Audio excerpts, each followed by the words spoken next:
Hello and welcome, ladies and gentlemen, to the final round of the NXTGEN, the Next Gen Racing Touring Car Championship Season 4, as brought to you on the Premier Sim Racing platform, available only on PC, known as iRacing. That's right, ladies and gentlemen, all roads have led to this. We have had 9 weeks of incredible racing, 27 races are spread across 9 rounds, and what a set of races we have had. And to the point that now we arrive here today in Australia for the crowning round of the championship, and where better to bring everything to a close than the Mount Panorama Circuit. We all know and love it and refer to it as Bathurst in reference to the local town centre. It is a circuit which is rather different compared to most around the world, with the majority of its 23 corners being located up on the mountain from which the circuit takes its formal name. However, going to and from the mountain and from the start-finish straight and up to the mountain, we have 2 extended straights where the majority of the battles and overtaking can be expected to occur, but not over the mountain given the fact it's incredibly narrow and therefore there's only room for 1 wide at most. Now that's not going to stop our drivers from trying to do daring overtakes over the course of the racing today. You can be guaranteed on that. And as they all get ready to go racing, the tensions could not be higher. with all three of our championships being wide open in terms of who could be our championship winners. Indeed, whether you look at the overall Drivers' Championship, the Pro-Am Drivers' Championship sponsored by Higgins Automotive, indeed Higgins Automotive, the title sponsor for this season at the NXTGEN, and thank you to them as always. Alternatively, the Teams Championship, 3 championships still to be resolved, and this really is the season where it's closer than ever, and we say it every season, but we mean it truthfully, and you'll see it shortly as to why. But as we get ready to go racing today, we welcome you all to this live broadcast from Circuit Side, available on 3 media platforms for your viewing pleasure. Firstly, via the 2 official NextGen Racing media platforms, one of those being on YouTube. If you go to youtube.com and search for NextGen Racing, you can be tuning in there right now, and indeed we say hello to a couple of you already in there, particularly Dave Unknown One, who's already put some messages in and is cheering on the Sim Racing Collective today and talking a little bit about the prospects of the drivers there, and we'll talk more about his comments shortly, but I hope you're doing well, Dave. We also do have, of course, the Facebook channel for NextGen, which is the Facebook group on facebook.com/groups/NextGen Racing, and welcome to you guys and girls tuning in via Facebook. And lastly, we have the unofficial broadcast, which has been brought to you on Twitch at twitch.tv/TX141. And who is TX141? As we welcome you all on Twitch, well, allow me to introduce myself. My name is Paul Walsh, also known as TX141 or Britain a Spit, depending on what media you follow me on. Now we bring you all your racing action over the concluding round of this season, and what a story it has been, ladies and gentlemen. And speaking of our schedule for tonight, times in British summertime, that's BST, or Universal Coordinate Time +1 at UTC +1. As we can see, it's the same type of schedule as we've had all season. A qualifying session followed up by 3 sprint races, all in equal length. With the qualifying session being approximately 17 minutes time, 15 minutes in duration, all our drivers out on circuit looking to go for gold and take pole. And after that, we make our way straight to our first race of the day. It'll be 9 laps in duration at 8:15. And it'll be a teaser of what's to come, because 2 more races will follow, albeit with a brief break between races 1 and 2. And we're returning at approximately just before 9 o'clock this evening to get underway for race number 2. Another 9 laps up and down the mountain. And then we bring it all to a close with race 3 of 3, our 30th and final race of the season. And that'll be getting underway at 9:45 tonight. And who will be crowned our champions? That is the big question we keep on asking. And as we take a look to our calendar, we can see how far we have come. We started off all the way back on the 8th of August. Goodness me, it has been 2.5 months already. The time has flown. And we started on the 8th of August at the Monza Grand Prix circuit in Italy. We got to see our drivers battle hard on the long straight and through the chicanes, and it was the battle of Doble Sim Racing and BT Motorsport right at the front of the field.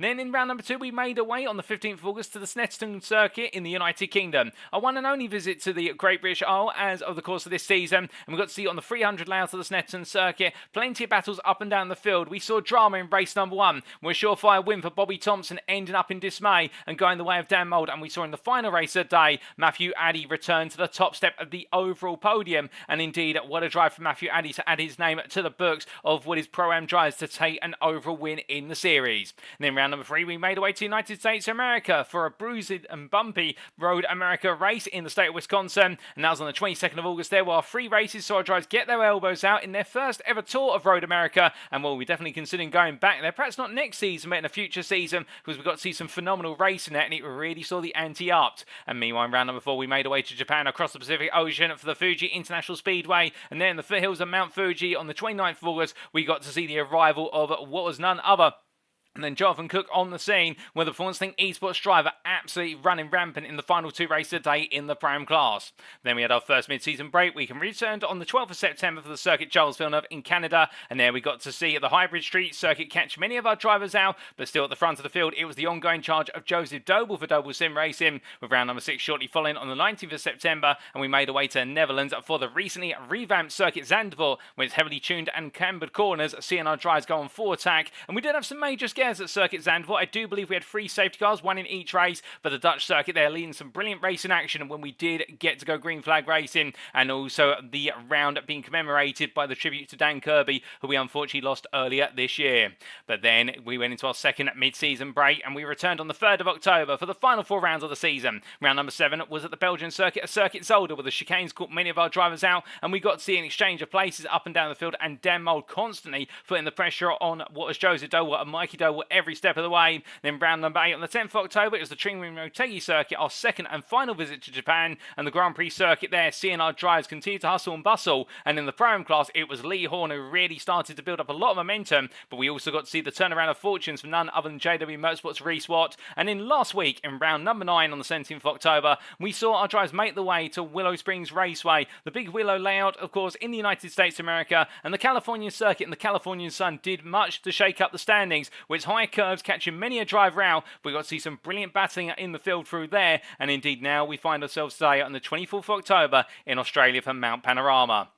And with that, let's give you an update on the championship standings after 9 rounds. And we begin with the overall Drivers' Championship. This is one of the 3 championships that are wide open. And as we can see, Mikey Doble leads the way on 862 points. He's left it late in the day, but last time out at Willow Springs, he was the driver who absolutely delivered when it mattered most in the overall category, picking up a plethora of points, and that's why he's moved back to the top of the standings and has an advantage now of what is there when we do the mathematics of 34 points over Dan Mould. It looks as though that Mikey Doble could be the favourite. How that be deceptive? With the best part of 100 points available for each round after the 3 races, Mould is well within reach of having a chance here, and the SRL drive will be looking to nip and hound Mikey Doble all the way to the finish. Can Mould find a way on through? Or will he find himself, given the fact he's only a point clear of Andrew Pike, having to battle for second place versus the Sim Racing Collective driver, who really has moved his way inside this top 3 late in the season in the final 4 rounds, and he's done well to do so. And can he go one step further, and perhaps could we see Pike take his first crown? Then we can see Joseph Doble in P4 on 788 points, losing some key championship momentum over the last couple of rounds,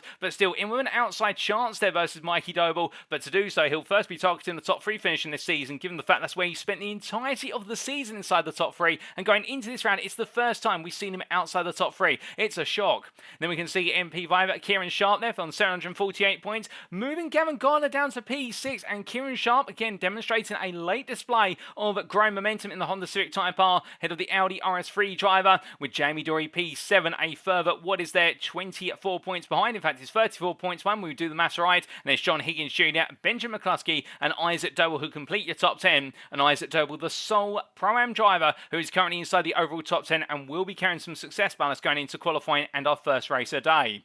However, outside the top 10 by only 11 points, best the rest there, Alan McCain, head of Lee Horn by a further 9 points. And it's Matthew Addy a further point behind, with Russell Fowler and Nick Clibbins completing your top 15. You can see there those 6 Pro-Am drivers, from Isaac Doble all the way to Nick Clemens, all fighting for the right to be crowned the overall Pro-Am winner, if you will, albeit it's not the championship they'll be focusing on too much, and we'll come to explain why very shortly. But just to talk about them 6 would not be appropriate, and it would be rude for us to exclude the likes of JW Motorsports, Ian Manners and Reese Watt, with both drivers having a good set of races last time out at Willow Springs. And then we can see a sizable gap to Alex Meredith in P18 on 393 points, who in turn has a great gap of 73 points over Paul Scott. Matthew Sheraton completes your top 20 and moved into the top 20 for the first time this season as of the previous round. And from 292 points, we go to the 283 of Michael Lees, who continues to chase his way into the top 10 there, ahead of Bobby Thompson, with Adam Delwyn, Ben Altrier, and Luke Jones completing your top 25. Mark Sykes, Shane Pigott, Stephen Daly, what is there? Rivoet, I believe that's Luciano Rivoet, and then Whitfoot, I should say, get his surname correct this time. And then we can see William Guthrie completing at the top 30, and then outside the top 30, Ian Will P31 ahead of Sam Smith, Jonathan Collins, Josh Millington, and Bernardo Colbe to P35. Wayne Douglas P36, and what's been a difficult season for the Douglas Motorsport NXTGEN Racing Pink driver, head of Jack Southfield, Neil Ferrier, Mark Kent, and Dan Holland. And then we can see outside the top 40, not to be forgotten about, Lucas Koch, Daniel Lewis, Dan Fritz, Josh Brown, Giorgio Belai, and Jared Slavsabula, and also we can see there Andrew Holmes, James Spancer-Scout, Costa Chatscontinental, and James Affleck. But now we come on to the Higgins Automotive Pro-Am Drivers' Championship, and here we can see a similar complexion to the overall Drivers' Championship. Lee Horn leads the way on 917 points, and he has an advantage of 65 points over Isaac Doble. Arguably, Horn is the favourite now to claim the Drivers' Championship. However, the key point being here that it only takes him to lose a major set of points in one race, and it brings Isaac Doble, indeed Reese Watt, Alan McCain, Russell Fowler, or Matthew Addy all back into the mix immediately. And that's how important it is right now for Lee Horn to just keep to his mantra of keeping calm, keeping consistent, and keeping the points flowing. How in that battle for P2 between Isaac Doble and Matthew Addy, you can see that those 5 drivers all separated by a margin of only 12 points. It could not be a closer fight to finish inside the top 5 of this championship, let alone take the championship crown. And Joseph Doble, who was in the first half of the season the runaway leader, being reeled back in and now finding that momentum once again. But is it too late for him to hold on to P2 and potentially launch his way into the lead right at this final stage? And Reese Watt, meanwhile, in P3 on 849 points. He's come on strong very late in the season after a nightmare first 4 rounds of the season where bad luck seemed to be his middle name. And right now, he's also looking for retribution here with Alan McCain and Russell Fowler completing off that top 5. And Matthew Addy as well. One to watch out for in the fact that Sam Casey's driver has found a lot of form very late on in the season after what was a very difficult mid-season from round 3 through to round 7. But the last 2 rounds have gone very well for the Honda Civic Type R driver, and could he perhaps even use that as an outside shot to take the championship crown? Meanwhile, Nick Clemens in P7 on 804 points. He's out of reach of Lee Horn, but he's still well within reach of a top 5 here, ahead of Ian Manners, with Alex Meredith and Paul Scott completing the top 10. And from Paul Scott to Michael Leese, it's only 32 points to the best of the rest driver, who in turn is ahead of Ben Altria there by the best part of what is 36 points. Meanwhile, Matthew Sheraton, Mark Sykes and Luke Jones complete your top 15, with Ian Will P16 there continuing to rise his way up through the ranks, with Jonathan Collins chasing after him, and then Shane Piggott, Lucas Koch and Bernardo Colby complete your top 20. We come onto the outside of the top 20 here with Mark Kent there on 230 points. He's had a switch from what will be the Hyundai Elantra to the Audi RS3, which we'll see shortly, and therefore he'll be losing some sizable points, but he's using it as a testing ground today to see how he feels in the Audi ahead of Season 5. More on Season 5 later in today's broadcast, ahead of Giorgio Belai, Daniel Fritz, Dan Lewis, and then Josh Brown to round off your top 25, and then Costa Chats Continental P26 head of James Smagsgow, head of Jonathan Cook, Chris Rance, James Smagsgow listed again now. I believe that's been error, and we can see Ben Schilstra completing your top 30 as a result on 33 points.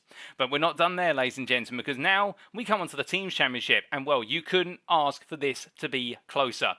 The top 2 are separated not by 10 points, not by 5 points, but by 3 points, and it's the Sim Racing Collective who have finally managed to take the lead as of this final round going into it. It's the first time this season they've been the #1 team. Doble Sim Racing have had an absolute hold on that lead until last week, where it went the way of TSRC, particularly in rounds 2 and 3 of the races. And as we can see, Doble Sim Racing right now only 3 points behind, but that is a gap they'll look to close down rapidly and then go hunting for that further extension of the lead. NXTGEN Racing Pink, meanwhile, they still have an outside chance. They're 50 points behind further in P3 from Doble Sim Racing, and NXTGEN Racing Pink could be the outsiders who scupper the plans while the top 2, or then again, could they perhaps sneak the way to the very top when it all is said and done?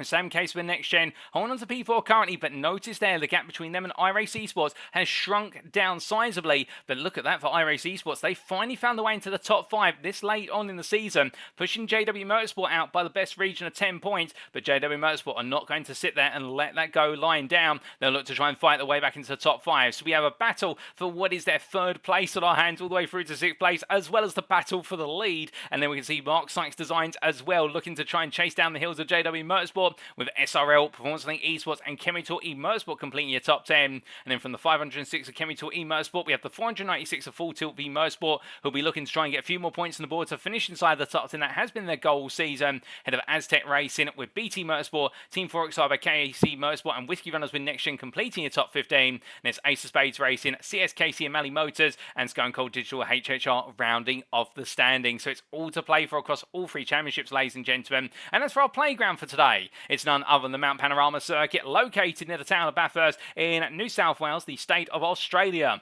And as we see, the circuit map provided us by iRacing.com. Thank you to them for their wonderful simulator and the brilliant track maps that come with it. This circuit, well, it has a very unique shape to it, but again, a 2-dimensional image doesn't quite convey the best part of the 114 meter, I should say, not millimeters. Goodness me, the wrong units there, most definitely. But the 114 meter elevation change from the lowest point of the circuit, which is on the start-finish straight, all the way to the highest point, which is at Skyline at the top of the mountain. But as our drivers make the way on around here, around the 23 corners, they'll need to deal with the fact that this is a circuit which prizes what is both patience and consistency just as much as it does outright pace. But as they roar their way in towards Hell Corner at turn number 1, they'll go for the sharp left-hand right-angle corner and immediately look to return to full throttle and charge their way up the hill towards Griffiths Bend at 2. There, the heavily cambered right-hand corner, we'll see drivers battle on the outside, trying to go round the outside for moves just as much as they try to defend on the inside or make the moves there on the inside as well. But as they charge away through the right-hander, it's too wide for the best part until they make the way up into the cut-in at turns 3 and 4 with a sharp left-hander at turn number 3, predating a heavy braking zone to turn 4, and that's where the racing becomes one wide on the exit of the corner. For as they exit the cut-in, they'll go up the rise into Quarry Corner, turns 5 and 6, and continue to go uphill through the right into left of 6 and 7, before powering their way through the trio of corners of 8, 9 and 10, which concludes with McPhillamy Park at turn number 10. Now our drivers will make their way to the highest point of the circuit at Skyline at turn number 11, and then they'll begin the downward descent through turns 12, 13, trail braking all the way down and into the dipper of turn number 14, a corner which can catch out many and cause the rear of the car to snap loose, but they'll need to commit to the throttle as they come down through the kink of 15 after the dipper, through the kinks of 16 and 17, and trail braking their way into Forest Elbow at turn number 18, the downhill braking zone, which is all about braking through the kink of 17 to set up the corner right and get it right, and you'll carry all the speed out of Forest Elbow, through the kink of 19 and onto the back straight and charging on down towards the chase. Going by the Conrod Straight, with the first straight of the circuit between turns 1 and 2 having the name of the Mountain Straight by comparison. As our drivers make their way down through Conwood, we'll see them reach their highest ever top speeds of this season most likely as they make their way through the kink of 20 and down to the chase chicane. And keep in mind as our drivers make their way down there is plenty of room for 2, perhaps even 3 wide, and we could see some major battles play out as they head into the chicane braking zone of turns 21 and 22. And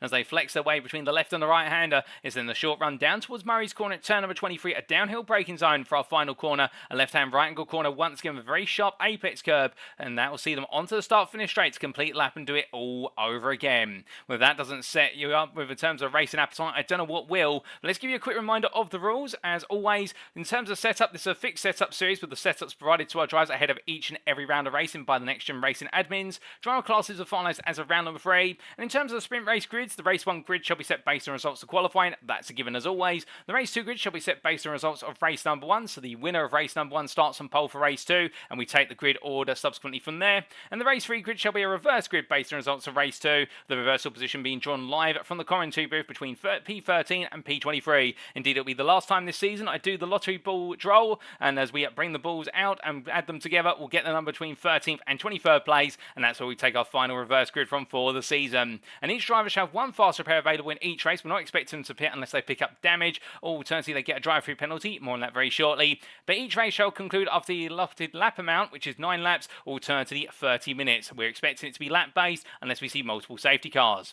But then coming on to stewarding, of course, this is something our drivers need to be wary of. An independent race director is stewarding the races for track limit infringements and deployment of the safety car, and if our drivers do pick up more than 2 warnings, then they'll be subject to penalties when it comes to track limit infringements. But just to remind you, the first and second warnings, it's just a warning, there's no penalty. On the third warning, it's a 5-second post-race time penalty. On the fourth warning, it's 10 seconds, and on the fifth warning, it's a full-scale drive-through penalty. And drive-through penalties must be served within 3 laps. Meanwhile, racing incidents between drives shall be reviewed post-round. And also, as we can see, the continued use of the success ballast here, something that has definitely shaken up the field this season, and something we're looking at bringing back for Season 5. More on that a bit later. As we can see, success ballast continue to be applied on a race-by-race basis, and for qualifying in race number 1, it's the top 10 of the overall Drivers' Championship, and in races 2 and 3, we will be taking the top 10 overall finishers from the previous race of the day. And the success ballast will range from the first place driver having 56.1 kilograms, so that will be Mikey Doble for the purposes of qualifying in race number 1, all the way down to Isaac Doble in P10, who have 4.7 kilograms for our first race of the day. And that success ballast absolutely painful on the straights, and also in those heavy braking zones, particularly downhill, and our drivers are going to be feeling that today. As we return to your live pictures, ladies and gentlemen, well, the man currently parked up here and all ready to go racing, none other than Mikey Doble, getting himself comfortably set here, and as he gets ready to go racing, we look forward to seeing how he can get on with regards to getting off to a flying start here when it comes to going qualifying and then in to green flag conditions when we go into the race. But will he be able to do so? That's the big question. Indeed, it'll be on the mind of many a driver, but as well as drivers who are staples of the grid, we also do have the return of a driver who we haven't seen for some time. It's the New Zealander of Damon Mulqueen, and he'll be in the Pro Class as of today, running the Hyundai Elantra. And due to timing differences between this league being hosted, of course, by primarily a UK-based community, but we do have drivers from around the globe taking part. But given the fact the United Kingdom and New Zealand being on opposite sides of the globe, so it is the early hours of the morning for Mulqueen right now. But with time zones starting to change once again, with the British summer time coming to an end as of next weekend, and also the daylight saving adjustments out in Australia and New Zealand also changing as of this week and next week, it does mean that we can expect Mulqueen to be on the grid today. Indeed, here he is. And on top of that, we could be expecting to see him back in Season 5 from what I'm gathering down the paddock. And if so, we'd love to see it, because Mulqueen has proven to be a very fast driver in its own right, and can he bring that pace to bear today? He's currently P2 in this practice session, so I definitely say yes, he can. As all tries to get set, ladies and gentlemen, the checker flag is out on this final practice warm-up session. It's time for qualifying. 15 minutes. Who will be on pole? Let's find out. So our drivers make their way immediately out of the pit lane here. Well, we can see the defending champion of Jamie Dory for NXTGEN Racing Pink starting to inch his way on out. And as he makes his way on through the pit lane exit there, defending champion currently, but he does know that mathematically it is now impossible for him to be able to defend his crown. And I did have the opportunity to catch up with him a little bit in the build-up to today, and he was saying about the fact that whilst he can't defend the championship now, and therefore will be handing the title to another driver, he's still going to give it everything he can today for NXTGEN Racing Pink, for the simple reason the team are currently the outsiders in the battle for that team's championship crown, and he wants to try and aid the team in taking that crown as far as possible. And he and Gavin Gardner have definitely proven to be a brilliant pair inside the top 5 all season, and can they put it all together before all is over today? Well, that's the big question that'll be on their minds. But as we look from our pro driver here to Reese Watt in the Audi RS3, going from side to side as he starts to make his way up the hill, and as he does so, weaving it from left into right. Watt right now getting his tyre temperatures as high as possible, and this Audi RS3, which definitely has been one of those cars that's a bit rarer on the grid, but those who drive it seem to find an absolute panache for making it perform perfectly, and Watt being one of those. And you would argue that if he had had the misfortune in the opening 4 rounds of this championship, could he have just run away with the Higgins Automotive Prime Championship crown? Some would say yes, some would say, well, you can't say that because of course circumstances would have been different from round to round, and that's the theory we're going to go with here. I think the likelihood that Watt would have been up there leading, alternatively in P2 in the championship and closer to Lee Horn, could be higher, but then again it's a big what if question. Let's not dwell on the what ifs, let's dwell on what is here today, which is Reese Watt can still win that championship. However, he has got to deliver race after race. And meanwhile, this man, well, he's not going to take his foot off the gas, but this is Lee Horn running on down the hill right now in number 36 Honda Civic Type R, and Lee today knows he doesn't need to win every race in order to become champion. All he needs to do is finish within arm's reach of his rivals and make sure not to finish too far behind them, and he will take the key points he needs to become the Higgins Automotive Pro-Am champion. But again, it's easy, something to be said in practice. Alternatively, when you go racing, of course, the red mist can potentially descend, and that's where you get caught up in the heat at the moment.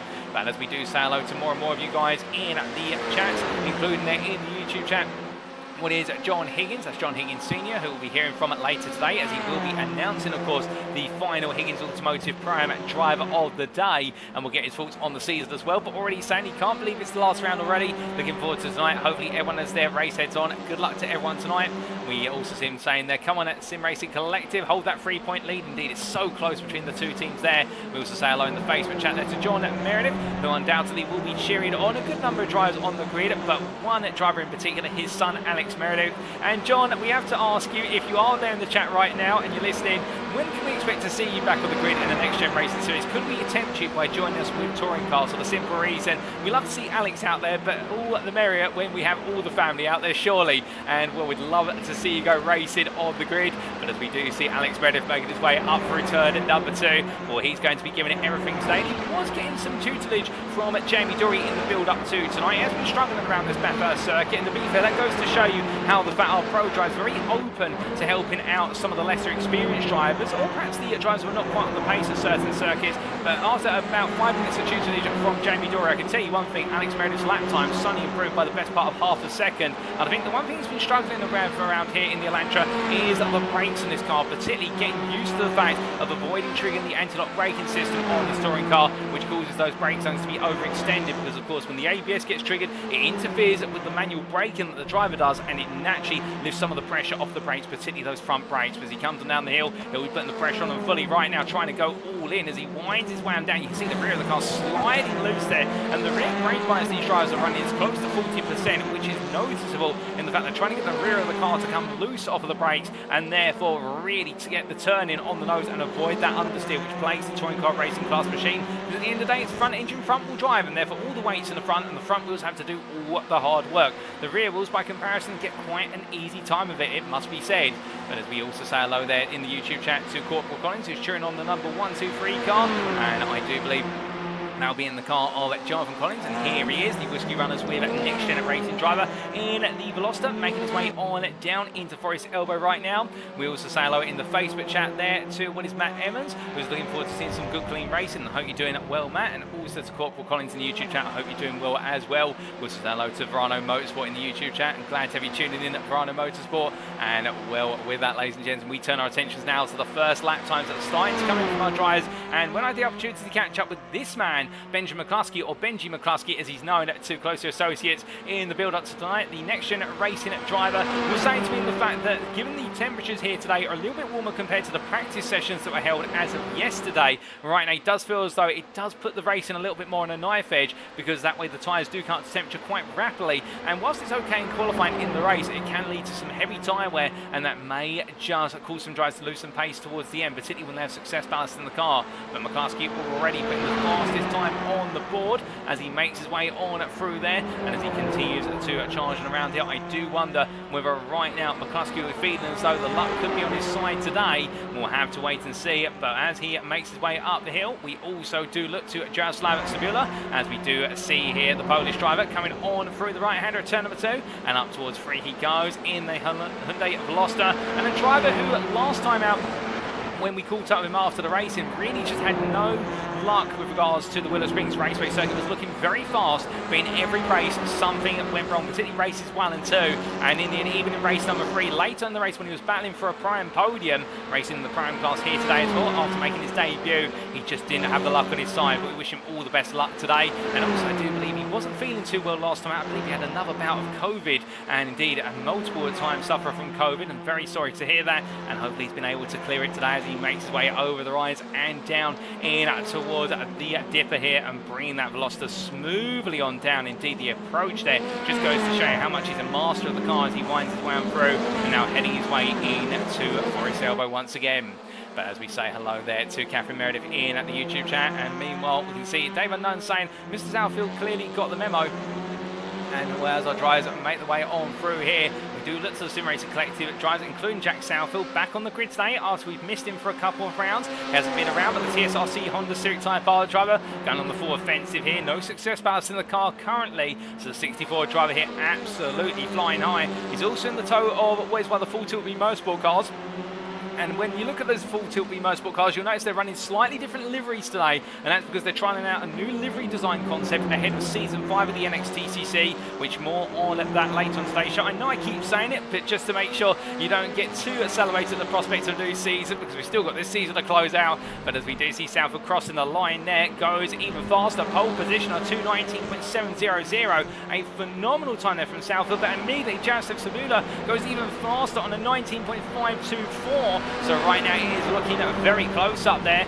Meanwhile, we do look to our drivers a bit further down the order, including Paul Scott as he makes his way out the final corner here and heads up towards what will be turn number 1. And as he does so, bring the weather up on the right hand side of your screen here, and as we can see, temperature-wise at the moment 26 degrees centigrade ambient. Meanwhile, track temperature 40 degrees centigrade. It is scorching on that track right now. It's only expected to get warmer in this qualifying to race number 1, given the relative time of day that will be transitioning through. But as our drivers go racing here, they'll definitely feel in those last couple of laps, particularly lap 7 onwards, the tyres will start to wear if they haven't been protected, particularly our Elantra drivers. And it's something we talked about all season with the Hyundai Elantra. It really has been the one-lap pace car, but if the tyres aren't managed well in the race, it falls off the pace very dramatically indeed in the final third to 25%.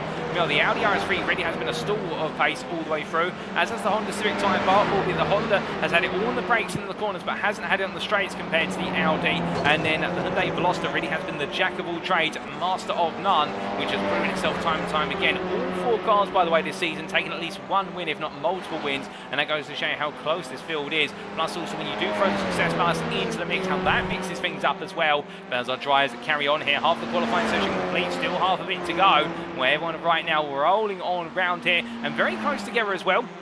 as we look to Ben Altria as he heads on down through the left-hand at turn number 19 and on to the back straight. And as we said earlier, Full Tilt V Motorsport out in full force today with Mark Kent deciding to switch car, moving to the Audi RS3. Altria staying with the Hyundai Elantra that he's had all season as he makes his way on down. And we can see there Mikey Doble having to do a bit of an exchange with some other drivers around him as they make their way in towards the braking zone for the chase chicane. And as he comes on down near the number 88 driver championship leader, well, he'll be looking for a good lap to put himself inside the top 10. Understandable as to why, because at the end of the day he'll want to start high, given he's got all of that success ballast weight in the car, and he won't want to go backwards. He'll want the points to come his way as he makes his way through the final corner. Let's jump aboard with Mikey Doble for a flying lap of the Australian circuit. So he heads in towards turn number 1 here, building up the speed and looking to his right side for his brake marker, and braking it will be about 60 metres from corner apex down to second gear, touches the apex curve and lets the car roll out there with the throttle building as he now makes his way up towards turn number 2 by the mountain straight. Now as he accelerates here, we batten against the forces of gravity, friction, plus also success ballast in the car. And as he heads over the rise, you'll notice he delays the upshifts as late as possible initially because he's driving fully uphill as he goes through a dip here in 5th gear, not getting close enough to 6th gear, and get ready to brake into Griffiths Bend, brake about 100 metres from corner apex all the way down to 3rd gear, keep it nice and tight to the apex, and then put the throttle back in full throttle now as he charges his way up towards turns 3 and 4 into proverbial cutting as he brings it into left-hander there, flat out, and then straight line the steering wheel onto the brakes, use the round space on the right-hand side to open up the corner, down to 2nd, and now powering out and through the double right here, Quarry Bend, and as he heads through turn 6, upshift to 3rd nice and early, roll the car through here. You've got to be full commitment all the way through 6 and 7, straight line between the 2 apexes, and then to turns 8, 9 and 10, flat out through 8, lift off the throttle slightly for 9, hold it in 4th gear, upshift to 5th early there, and now going to McPhillamy Park and flat out here as much as he can be on entry, but lifts off towards the apex, but that does invoke understeering the car as you go down here into the corner, and that's something you have to be careful of. But over Skyline, trail braking now down through turns 13 and into 14, he comes into the dipper and swings the car into left-hand there, hold 2nd gear along the way, car in front gets it rolling, the Sim Racing collector car on the left-hand side, I believe that's Pike, and as they come down to the braking zone here, will Doble manages to squeeze his way through, trail braking into Forest Elbow. He's still got the tyre of the car in front, all with the Sim Racing collective car there, hitting the wall, so Doble's going to make his way through, hits the limiter almost as he comes on through the King of 19, so he won't have the toe where it matters most now, which is down Conrod, but as he builds his way up through, upshift to 6th gear as late as possible there, we should say, and over the rise he goes, and down towards the chase chicane here, we'll be hitting speeds and upwards of 150 miles an hour by the time he hits his brake marker, which will be on the right, and he'll be braking on what will be 125 metres from corner apex all the way down to 2nd gear, clatter the car over the apex curves, it can take it as he comes through 22, now only one more corner stands between him and putting this lap on the board, heading down towards the braking zone then for turn 23 into Murray's corner, braking there about 60 metres of corner apex, and through he goes, hitting the apex curve there, unsettling the car a bit, but holding 2nd gear, and across the line Mikey Doble goes, and what's it going to be this time? It's not an improvement now, I think just losing out in the run down Conrad, costing him massively with no toe available, and therefore having to do it all again as they make their way through turn 1 up towards 2.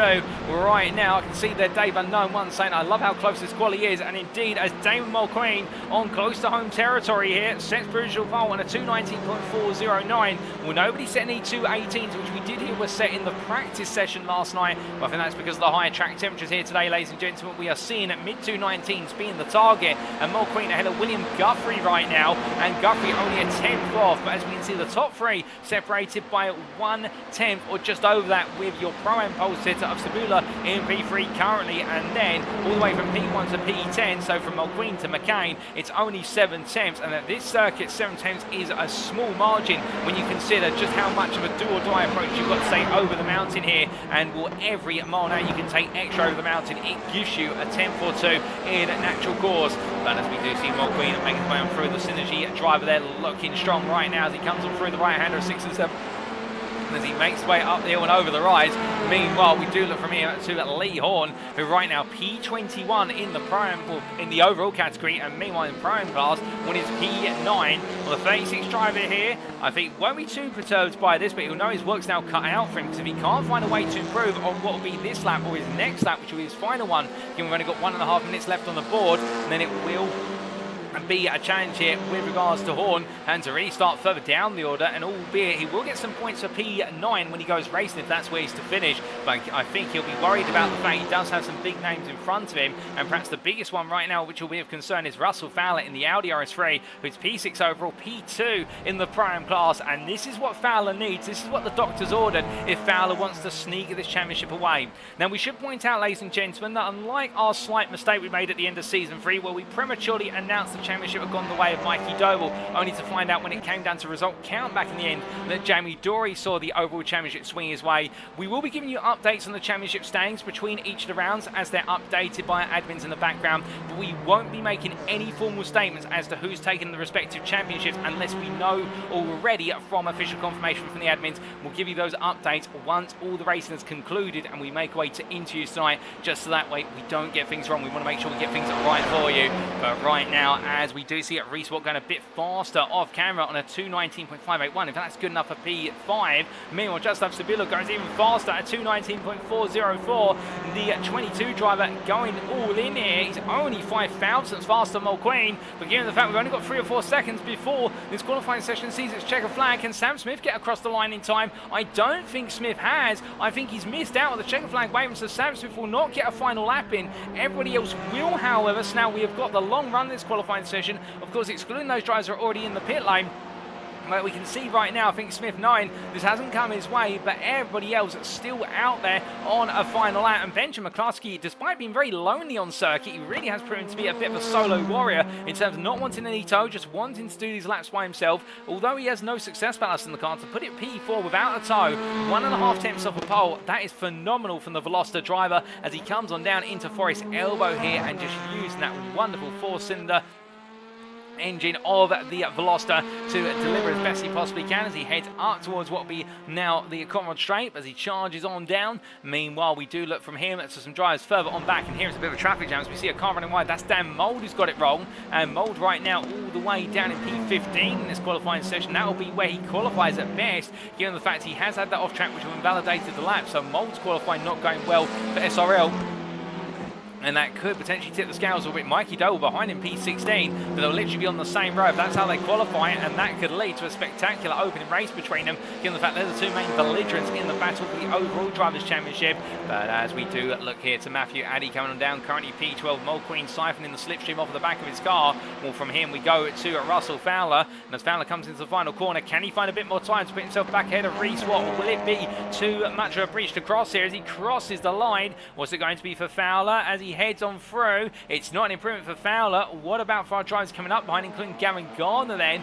More times coming in for our drivers, but nobody improving thus far. I think this track may have given all the time that's available, and now our drivers are just struggling to find it anymore. But Gardner, meanwhile, he's gone personal best in 2/3 lap. He's missed out down Conrad to a degree, but this could be a bigger lap from Gardner. He's currently P8. Can he find his way up the order? He does. It's provisional pole from Gavin Gardner at 2:19.331. Late in the day, can anybody else stop him? I don't think so, ladies and gentlemen. That, I think, is pole position. Mulqueen goes P3. Nick Clemens improves, but it's only P25 in the end, and that is qualifying done and dusted here in Australia as Sam Smith crosses the line, albeit this lap not valid, I do believe, but it is Gavin Gardner who takes pole in the end by 700ths for Next Gen Racing Pink, ahead of Jaroslav Sabula, who will join him on the front row, and Sabula will be your pro and pole sitter there, ahead of Damon Mulqueen by 5 thousandths. And you can see Mulqueen behind. He's already looking at Gardner and thinking, right, I want you when we go green flag racing. I don't think Gardner's going to quite believe it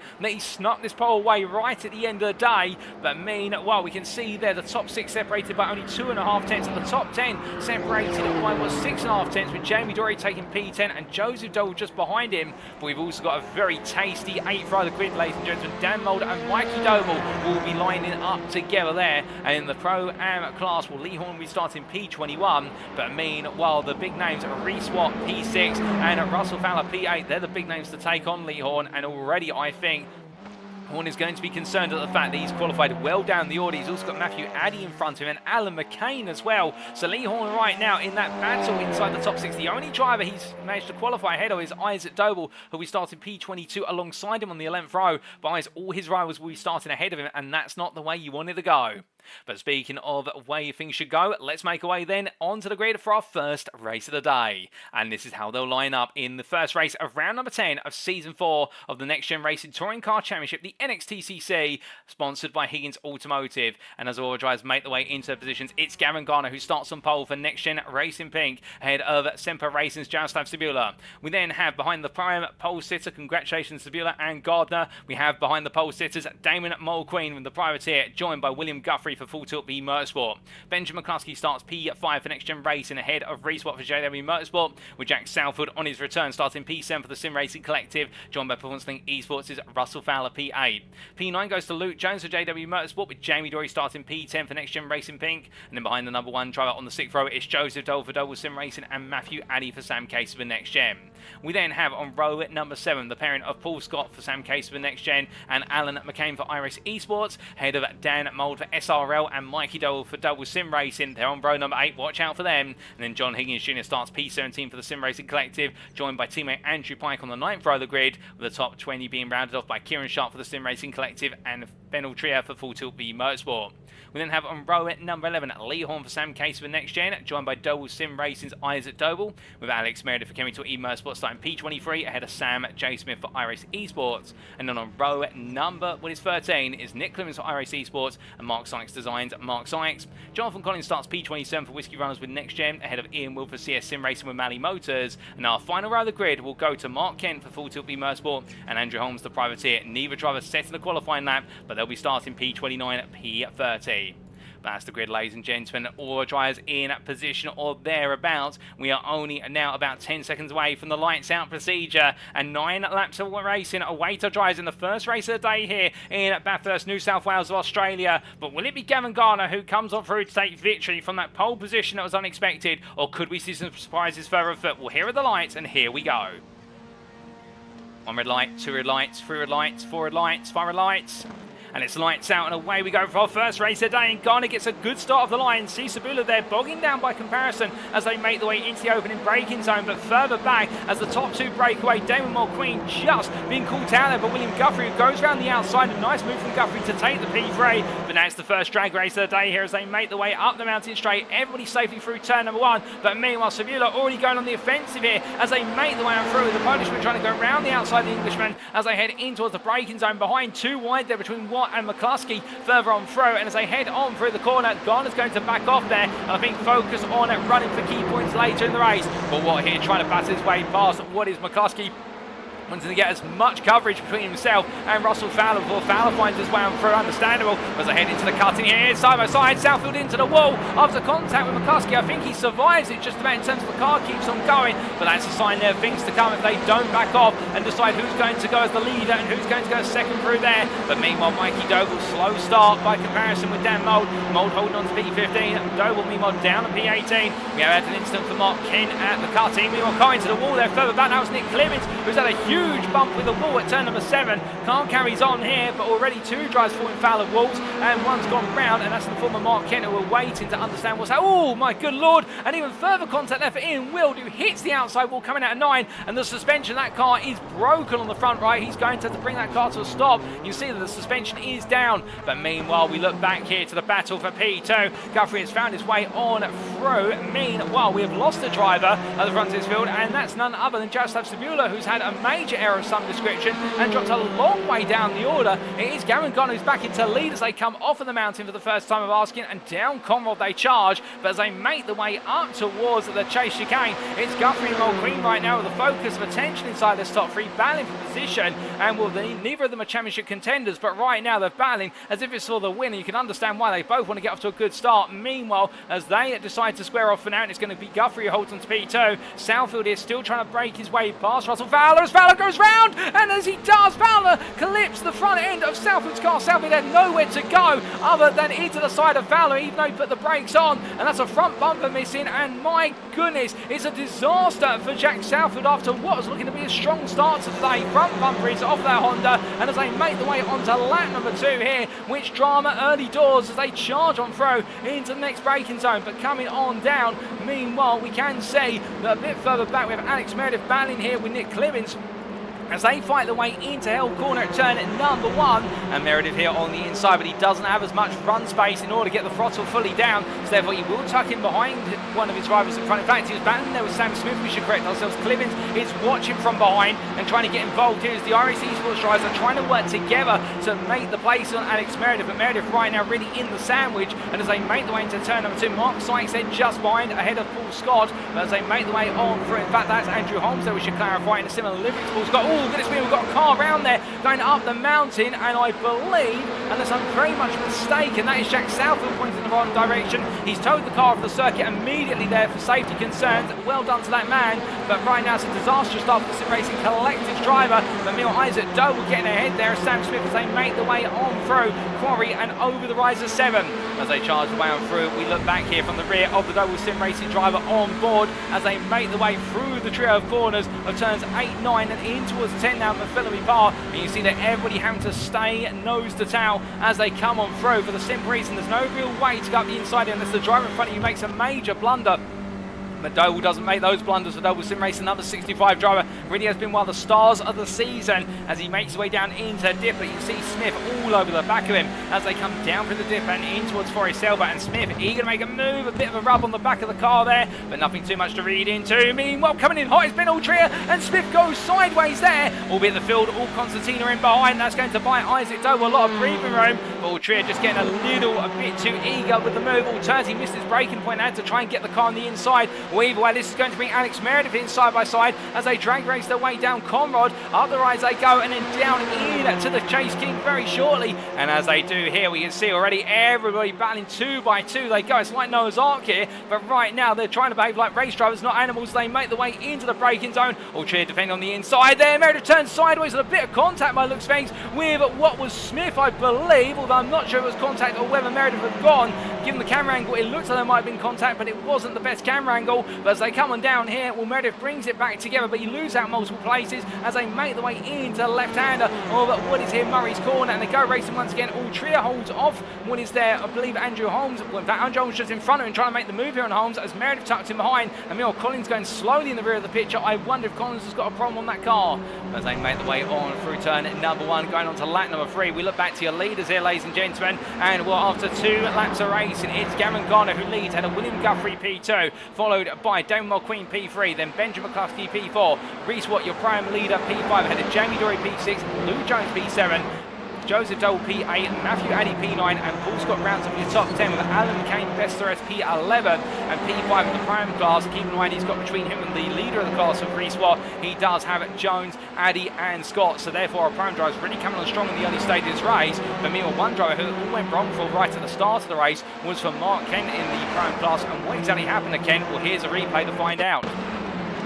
This is coming out to turn number 2, into the cutting then, right to the back of the field in the full tilt most, which loses the rear of the car under braking. It goes into the inside wall and then the car rolling backwards. And I think Kent realised in that point that there's just nowhere for the car to go. But after his instant and to reverse and hitting the wall there again, I think that might have brought the car to an end. We take a look at what happened to Jaroslav Sabula on the open lap, and he was leading, coming on through McPhillamine into Skyline here. What happened to the Semper Race drive? Misses braking point, the car goes straight on, and in the end rolls on down the hill but stops the car. And well, to be fair to Sabula, to stop it there and wait for the whole field to come through, that is patience, that is respectful racing at its finest. Unless he had an issue with the car, but I can tell you one thing, Sabula, if he's just waiting there to let everybody go through, well, it's definitely appreciated, because that car did look to be halfway out of control, but he put it back under control. Meanwhile, Guthrie here taking a controlled approach to look for a move up the inside of Garner. This is your live pictures going on through at the chase chicane, and it's William Guthrie who now takes the lead for Full Tilt Me Motorsport versus NXTGEN Racing Pink's Gardner as they come down. Mulqueen looks to the move here as they make the way in towards turn number 23 and rolling off the apex here. We ride on board with the New Zealander as he charges his way up towards turn number 1. As you can see, Mulqueen right now looking around the outside. Gardner having to go defensive here and also looking for the move and return, but Mulqueen's going to try and go all the way around the outside. It's going to be a nice move as they power the way and throw, and as we look back to the exterior picture there to give you the full perspective, Mulqueen will get the better run off the corner. Gardner has to tuck back in, but we know this Audi and Elantra are so closely matched when it comes to straight line speed, particularly towards the top end. Well, the Audi really comes alive, but as they make the way into Griffiths Bend, it is Mulqueen who moves into P2. Garner falls back into P3, and keep in mind as well, Garner with some success ballast in the car is right now definitely fighting hard. The best part of 25 kilograms, if my memory serves me correctly, and therefore battling with drives with no success ballast and showing he's got the goods to battle hard as the racing charges on here in Australia. As our top four makes his way on through, we do have Reese Watt now starting to close up at the back of this. Also, Jamie Dory is inching closer with each and every lap turned, it must be said. So therefore, right now, this top four battle, it starts to become a top six battle as they head up towards what is McPhillamy Park once again. We do have an opportunity to take a look at what exactly happened to Jack Southfield in the early stages of the race. And here's a replay of Southfield on lap number 2. So this is, I think, the instant that really sealed the deal with regards to his return to the pits in race number 1, coming up through the corner and contact there with, I believe, unless I'm mistaken, that was the car of Michael Lees. I could be wrong on that, however, given that that's an SRL car. That's number 80, so I don't think that was Michael Lees. I think, in fact, that might have been Dan Mould, who found himself in the wrong place at the wrong time. As we take a look back at that from the onboard of Mould here in the SRL car, we can see Southfield on that line. Mould gets the speed on through, and I think they're just a misread of intentions, as Mould then was pushed along by multiple drives behind, particularly the Sim Racing Collective car that was behind him at the time. I think that might have been Andrew Pike, so quite the concertina effect there, and Southfield being turned on through and Mould having nowhere to go, and I think that'll be understood by the stewards. But then again, it's a picky one for them to pick through in terms of it does get reported after the race, but still that's for them to decide. And meanwhile, here in the commentary booth, we'll keep our eyes on what's going on with your live pictures here as we do return to said pictures. And a bit further down the order, that's Mikey Doble battling with the back of John Higgins Jr. as they make their way on through the chase chicane up towards Murray's Corner, and we can see that Higgins Jr. really not in a comfortable place right now, and Kieran Sharp meanwhile trying to help him out by trying to look for the move here on Doble as they come down into Murray's. Through the left-hander they go, Doble defending here, holding on to P15, which is the last of the points playing positions at the moment. And as they make their way across the line, well, Lee Horn now gets involved here and makes it 3 wide. Isaac Doble on the outside, backs off. Horn meanwhile forcing the issue, and for Lee Horn, well, that's an important place game because it will give him a little bit more momentum now to P16. And as they head up towards turn number 2, on the run they go with that Honda. It's got ahead, but the problem for this Honda is it hasn't got the straight line speed. It'll need the toe of Mikey Doble to keep him in the hunt for the top speed survival. But you see Isaac Doble looking to the inside, can't quite find it. Horn making the car as wide as possible, and then Doble flashing his lights there, trying to get into Horn's head, trying to get into Mrs. Breaking Point. But Lee Horn has seen it all before. Indeed, all of these drivers, they've seen every trick in the book. They're big touring car fans and also done plenty of sim racing in the touring car class, so therefore they know all the rules and regulations in and out in the XTCC and what you can and can't do as a touring car racer. But as they make their way through Quarry Bend, it's always good to see them try all the little tricks of the trade, and whether it's all the way down here in the battle to just be outside of the overall point, all turning right at the front of the field, of which Gavin Garner continues to lead as he makes his way over the skyline. Right now everybody giving it everything in order to end the season on a high, starting with our first race of the day. But as they come on down here through the dip, Garner and McCluskey, all the two of them together here, albeit McCluskey not racing for Next Gen Racing, as I understand it, just racing under the category of Next Gen Racing. So therefore these two right now, they may be thinking about how they work this, given the fact that Gavin Garner does have that potential championship. He is hunting down, he's an outsider in terms of that championship, but then again we have seen magic happen in this series. And speaking of magic, as they make the way onto Conrad, here we're looking back at Alan McCain versus Luke Jones. McCain getting just ahead, they're coming out for his elbow with Paul Scott behind, and as they charged away on down, we show you the gains made by our drivers over the course of what is the first half of this race. You'll see that on the left hand side of the screen as part of the timing tower, and the biggest gainer of them all, Andrew Holmes, who started P30 up to P20 already. Meanwhile, we can also see there's some big gains made by Alan McCain, 5 places gained, the same for Jamie Dory, also at 6 places gained for Andrew Pike, who's up to P12 just behind this battle, as you can see Pike there as they head in towards turn number 23. But as they come down towards the braking zone, nobody able to try and force a move this time or make some magic happen. Instead, all having to wait their turn. But I think this is the proverbial calm before the storm in terms of our drivers right now, all sizing one another up and just trying to get themselves in the best possible position to go for that move later in the race. But remember, going for moves, it costs time, and therefore when you've got a long line of cars in front, you don't necessarily want to be the first one in the chain of cars to make the move, because then you lose the rest of the cars that are further up the road. And right now Kieran Sharp, I think, be feeling that, although wondering whether he needs to make a move on Isaac Doble, because these two are losing the pace in front. Keep in mind that Isaac Doble does have 5 kilograms of success ballast in that Veloster, and therefore it will be hurting him a bit more on the straights as they head in towards the brain zone. Dan Mould here, battling side by side with John Higgins Jr. Higgins Jr. trying to look around the outside, but the SRL driver there keeping the Veloster nice and wide in terms of how much road width he's using as they make the way in towards the cutting. And this time around, we can see no way through as they head over the crest shortly in towards turns 5 and 6 as they come through and make the way onwards here. Still very close between all these drivers right now, and we look from them back up towards your battle for P2 here as it makes its way over the rise and through at Philly Park. And this is on board with Benjamin McCluskey as right now here's Damon McQueen incredibly close behind. William Guthrie there as well. Garner only 4 attempts, and McCluskey, you could say, well, if NXTGEN wants to try and make some teamwork happen here between the sister cars, then they would try and get McCluskey to act as a little bit of a rear guard for Gardner. But I think, if anything, everyone's going to be going for it here. There's going to be no team orders in effect. And meanwhile, speaking of going for it, Guthrie up the inside coming down to Forrest's elbow, and that was quite a late call, but still McQueen saw it coming and therefore is giving them the space to play with it. And now it's a drag race between the two as they make the way on down here, and at a distant camera shot this gives you a sense of the speed they pick up as they make the way on down Conrad and up towards what will be the chase chicane shortly, heading upwards here 150 miles an hour at least as they come on through. And will McQueen and Guthrie still side by side. Guthry's got a nose ahead on the inside, however. I think this might be said and done for now for the full tilt B Merciful Drive versus the Synergy Sim Racing machine. You can see that McQueen not giving up as they make the way down towards turn number 23. And as they do come on down, me or Jamie Dury watching behind. Reese Watt, I think, has got the popcorn in the proverbial driver's seat right now and just deciding to watch all this play out, given the fact that Reese Watt, this is all he needs to do right now in order to bring himself right back into the hunt for that Pro-Am Higgins Automotive Drivers' Championship crown, is just win the Pro-Am class here. And given that Lee Horn is currently down in P16 and looking to pick up 6th place, it'll be some huge points that come in the way of Reese Watt. Keep in mind, this round is undroppable for our drivers. They will be getting maximum points from today, as we're to understand it, so therefore every point matters, and that's exactly what Reese Watt knows he needs to do as they make the way onto lap number 7 and 9 as they charge their way up towards turn number 2. Meanwhile, further behind, Alan McCain here still trying to hound down Matthew Addy, and Matthew Addy P2 in the class, McCain P3 in the class as they go after Joseph Doble. So right now all 3 of our top 3 Prime drivers here all going to be picking up huge points, and this will really shuffle up the Prime Championship after only 1 race of 3 here. And right now it'll bring all 3 of them right back into the hunt for that crown, and this is going to set us up for 2 fantastic races afterwards. Albeit this one's not over yet, so we're not going to read too much into it as we jump on board with McCain here as he makes his way through turn 6 and 7. You can just see the body language of these 2 cars and how they're set up differently and how they cope better under certain circumstances, with McCain right now absolutely bumping and bouncing over the curbs and enjoying it in this Elantra. Meanwhile, that Honda Civic of Matthew Addy, it just does not like the curbs. The suspension hasn't got the travel on it by comparison as they make the way over Skyline and down into the dipper under braking. You can see again Addy just able, he's so much more aggressive on the run on throw. Meanwhile, McCain able to be much more sensitive and conservative with the car, and as they come into Forest Elbow you see that again, the Honda just able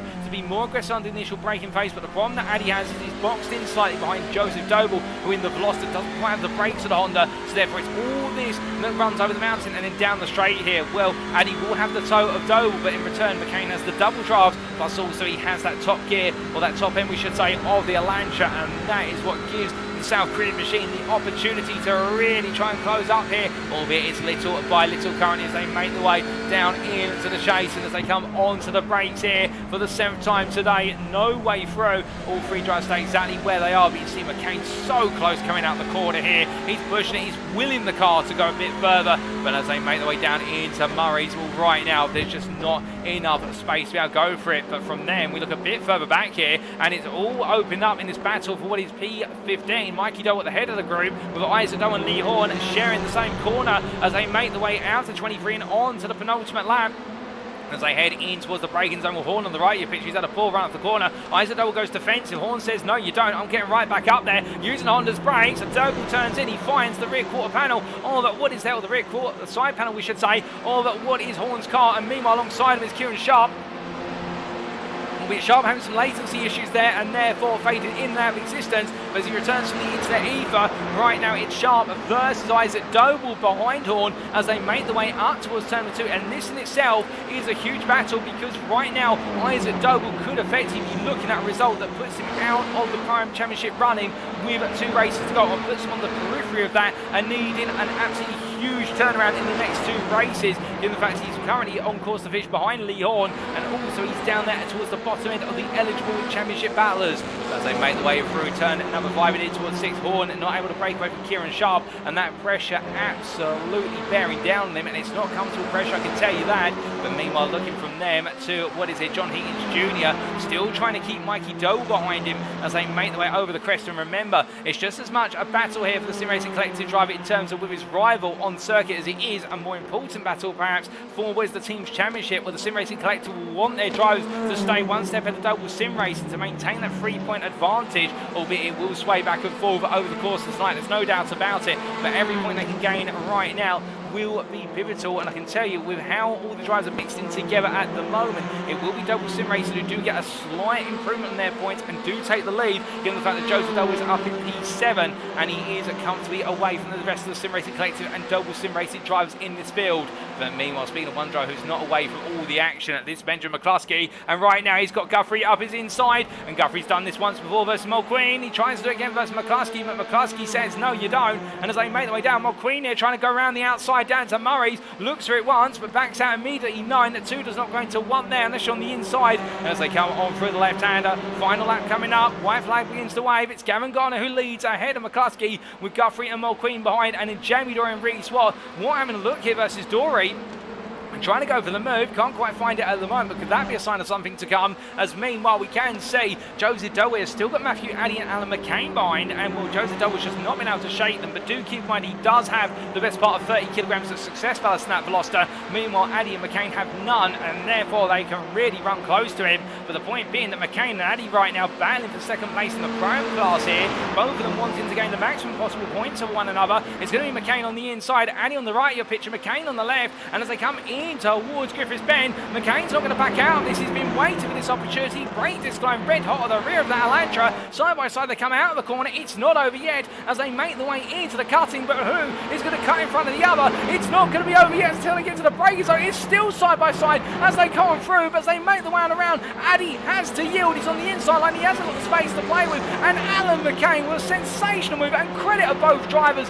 We have never seen racing like that in a long time here around Bathurst in the next-gen racing community, but that was phenomenal battling between the 2 of them there, and to keep it clean and to keep it out of the wall, we'll credit, and that showed the great respect for racing these 2 have built up against one another over the course of the season. But Addy right now still trying to come back versus McCain, but he might have to give way given the gap that McCain has opened up through making that move as he slides his way down. Addy coming in very hot on the braking and trying to go for a Hail Mary effect in terms of just carrying as much speed as he can out of Skyline into the dip, but in the end having to catch the car just in time and does so. But right now Addy giving it everything but cooking the brakes as he does so, and the tyres will be scorching after those slides. It's not going to be a comfortable car to drive for the remaining 4 corners, but meanwhile, as we look back to your leader, ladies and gentlemen, here he comes making his way on down. That's Cameron Garner for NXTGEN Racing Pink, McCluskey and Guthrie right behind him as they make the way in to the chase chicane, and Guthrie looking up the inside, giving it a last attempt here, goes all in. McCluskey tries to cut it back, but Guthrie gets it done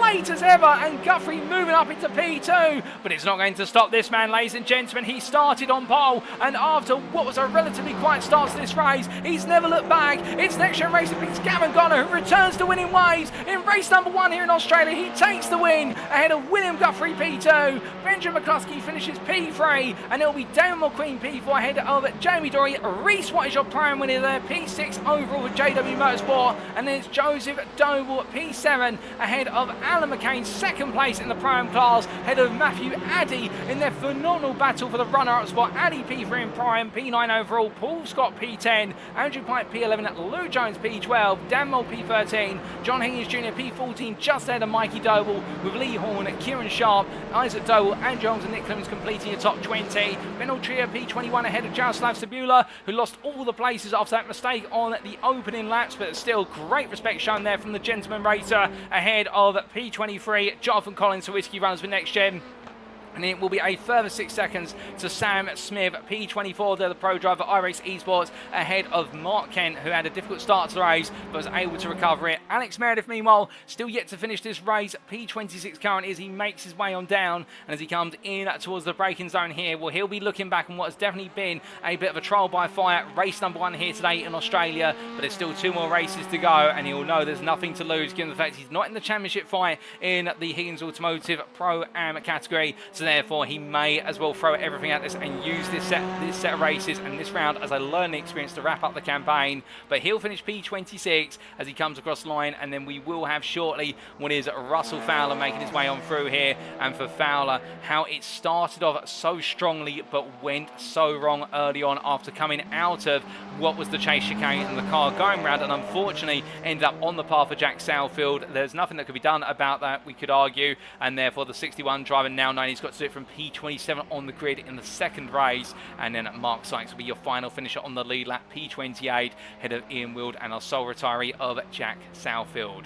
But as all the drivers make the way on around here, ladies and gentlemen, we do look to your P2 driver of William Guthrie. They're all on their cool down lap of Gavin Gardner's already made his way to the pit lane. He wants to get himself set for race number 2. There's no doubt about it. But meanwhile, this man right now, re-spot for JW Motorsport, a huge result in his first race of the day, and that set of points he'll get for the win of this race, and I do believe the fastest lap in the class as well, albeit we'll double check our information. In fact, it was not the fastest lap of the class. That went to Jaroslav Sabula late on in the race, but still, Watt will be taking the winner's points there. And will at the same time, Alan McCain and Matthew Addy with second and third. They'll be closing the gap as well to the top of the standings. And if we can get you an update, ladies and gentlemen, on the Higgins Automotive Pro-Am Championship going into race number 2, we definitely will, because I can imagine now the gap to Lee Horn will have come closing down very rapidly, but there's still a gap to go, and we've still got 2 more races to go with it. But as all our drivers make their way into the pits, let's take you through those race results subject to Eddie Stewart's inquiries, and here they are. So after our first 9 laps of racing here on the Australian mountain of Mount Panorama in round number 10 of Season 4 of the NXTGEN, brought to you on iRacing, sponsored by Higgins Automotive, Gavin Gardner taking the first win of the day for NXTGEN Racing Pink ahead of William Guthrie for Full Tilt V Motorsport, who whilst he finished 1.1 seconds down, he was definitely on the pace there and fought his way through to the runner-up spot. Benjamin McCluskey finishes P3 for NXTGEN Racing to complete the overall podium of Garner, Guthrie and McCluskey. Congratulations to all of them, with Damon Mulqueen just missing out on the podium, but P4 on his return, the privateer, and I think he'll be pleased with that, knowing there's still 2 more races to come. Jamie Dory P5 for NXTGEN Racing Pink ahead of Reese Watt, your prime winner there for JW Motorsport P6. And then we can see Joseph Doble for Doble Sim Racing splitting the prime podium with Alan McCain for iRacing Esports. And Matthew Addy for Sam Case for the NXTGEN, rounding off your prime podium of Watt, McCain and Addy, and congratulations to the trio. Paul Scott P10 for Sam Case for NXTGEN, just behind his teammate there by 1.3 seconds, ahead of Andrew Pike P11 for the Sim Racing Collective, and then Luke Jones for JW Motorsport ahead of Dan Mould, with John Higgins Jr. and Mikey Doble to complete your top 15. And well, the Double Sim Racing driver, knowing that he hasn't lost too many points versus Dan Mould, but also aware of the fact that Joseph Doble will have got quite a few points to the contrary by comparison. Still, Lee Hornfish P16 there, and he'll know that now the advantage he had has been cut in his championship race for Sam Case for NXTGEN, ahead of Kieran Sharp and Isaac Doble. And then to round off your top 20, Andrew Holmes and Nick Clemens, with Andrew Holmes making 11 places and starting from the back of the field. Nicely done by the privateer. And then we can see P21 at Ben Altria for Full Tilt V Motorsport ahead of Jaroslav Sabula, the Semper Racing driver, getting it all wrong out of Skyline, but getting it all right in terms of being a respectful gentleman driver and waiting for the whole field to come through. Jonathan Collins P23 ahead of Sam Smith, and then Mark Kemp P25 Alex Meredith, Russell Fowler P27, Mark Sykes P28, and a difficult opening race for the Mark Sykes Designs driver. And then we had our sole driver who finished multiple laps down there in Wilford CS Sim Racing with Mally Motors after that huge hit with the wall coming through the trio of turns 8, 9 and 10 on the opening lap, but still finishing the race there and will be classified as a finisher as he completed over half race distance. And our sole retiree for this first race of the day, listed P30 there, but will be a DNF. It'll be the Sim Racing Collective's Jack Southfield, who only managed to complete 2 laps in all.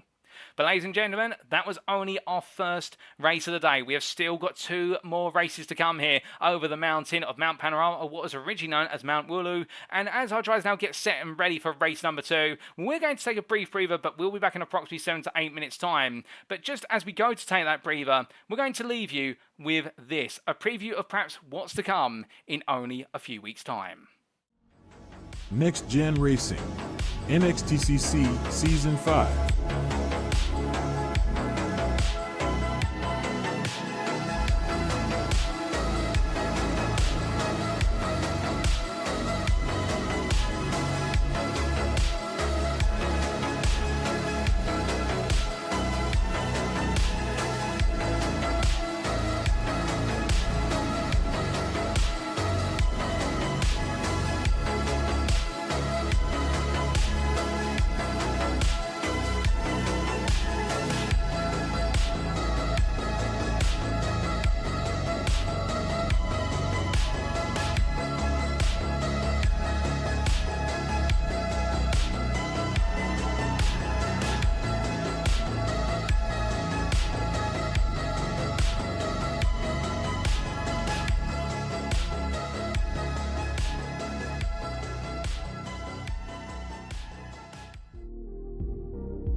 Alrighty, ladies and gentlemen, we are back then for the build-up to race number 2. And as we stepped away only a few moments ago, we hope you did enjoy the Season 5 teaser that was on display. Indeed, we've got plenty to cover in Season 5, and all the details regarding the season after this one will be revealed at the end of today's broadcast. And whilst we could say this has been the closest season so far, we've got even more changes coming in Season 5, which are only going to make things even more intense. But going from the future back to now, we are getting set for our second race of the day, and as we can see, it's become a little bit dark here in Australia. Indeed, we move closer and closer into the afternoon, or late afternoon we should really say, and going into the early evening. And with that, we have seen ambient temperatures start to drop away, and the same for track temperature. And as our drivers all get set now for the next race of the day, well, I'll tell you one thing, after only one race, things have started to change when it comes to the provisional championship standings. Now, if you're wondering why we took quite a while to return, we have been doing some quick mathematics with regards to the provisional championships after only one race day, and we're going to be bringing you a further update after the second race where we can. But the key point being in the fact, if we start off with the Higgins Automotive Pro-Am Drivers' Championship, well, this man, as we said earlier, with his win in race number 1 and Lee Horn finishing at P6 in the class by comparison, Reese Watt has moved closer to the top of the standings. Horn still holds on to what is an advantage of 47 points over Reese Watt, but Reese Watt has now leapt his way into P2 with Alan McCain, the best part of 12 points behind, and then Isaac Doble and Russell Fowler on with the best part of a further 8 and 28 points behind respectively. So it's Lee Horn who still leads by quite a comfortable margin, with Reese Watt now in P2 and Alan McCain giving close pursuit.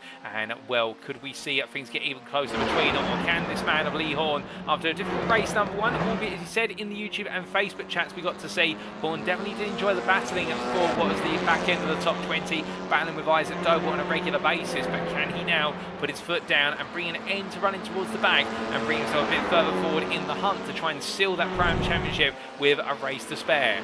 Well, when we talk about that championship, we should also talk about the overall Drivers' Championship, and it's still this man, Mikey Doble, who leads the way, albeit his advantage now has been cut down to an advantage of what is only 27 points versus Andrew Pike, who's leapt into P2, head of Dan Mould, and Joseph Doble holds on to P4, still with Gavin Gardner on the hunt and moving into P5 ahead of Kieran Sharp once again. So it's still Mikey Doble who holds an advantage, but his advantage is gradually being chipped away, and he'll be hoping for another small number of points as a minimum from this second race today, just to give him the confidence going into the final race that Andrew Pike may not be able to steal it away from him. And speaking of Pike, here is the now second place provisional overall championship driver, the Sim Racing Collective, and he'll be looking to try and make at least another top 5 and go for the outright win in this next race in order to close that delta even more so.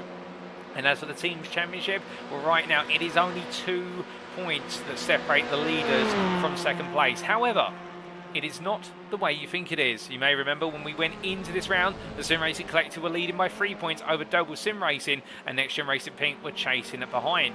We can tell you now it's currently NXTGEN Racing Pink who are 2 points at the front of the field ahead of Doble Sim Racing, with the Sim Racing Collective a further 3 points behind. That's right, if you do the quick mathematics, we have a 5-point range between our team at the top of NXTGEN Racing Pink and then the Sim Racing Collective in P3. It is incredibly close, and that means right now everything is on a knife edge in the team's championship, and we'll put it all together. That explains the stories that we're looking to right now, ladies and gents, with only 40 seconds to go before we go racing again. So that is the quick update, and right now everything is to play for in the team's championship, and it could all be to play for in the final race today if results continue as they were in race number 1 in race number 2 for both our Higgins Automotive Pro-Am Drivers' Championship and our overall Drivers' Championship. But as Ben Altrier makes his way through the final corner, he's only 20 seconds away from going to the grid once again, as are all of our drivers. And well, we do to the chat, then we saw Paul Scott talking about the P10 that he was able to achieve in race number 1 in the YouTube chat,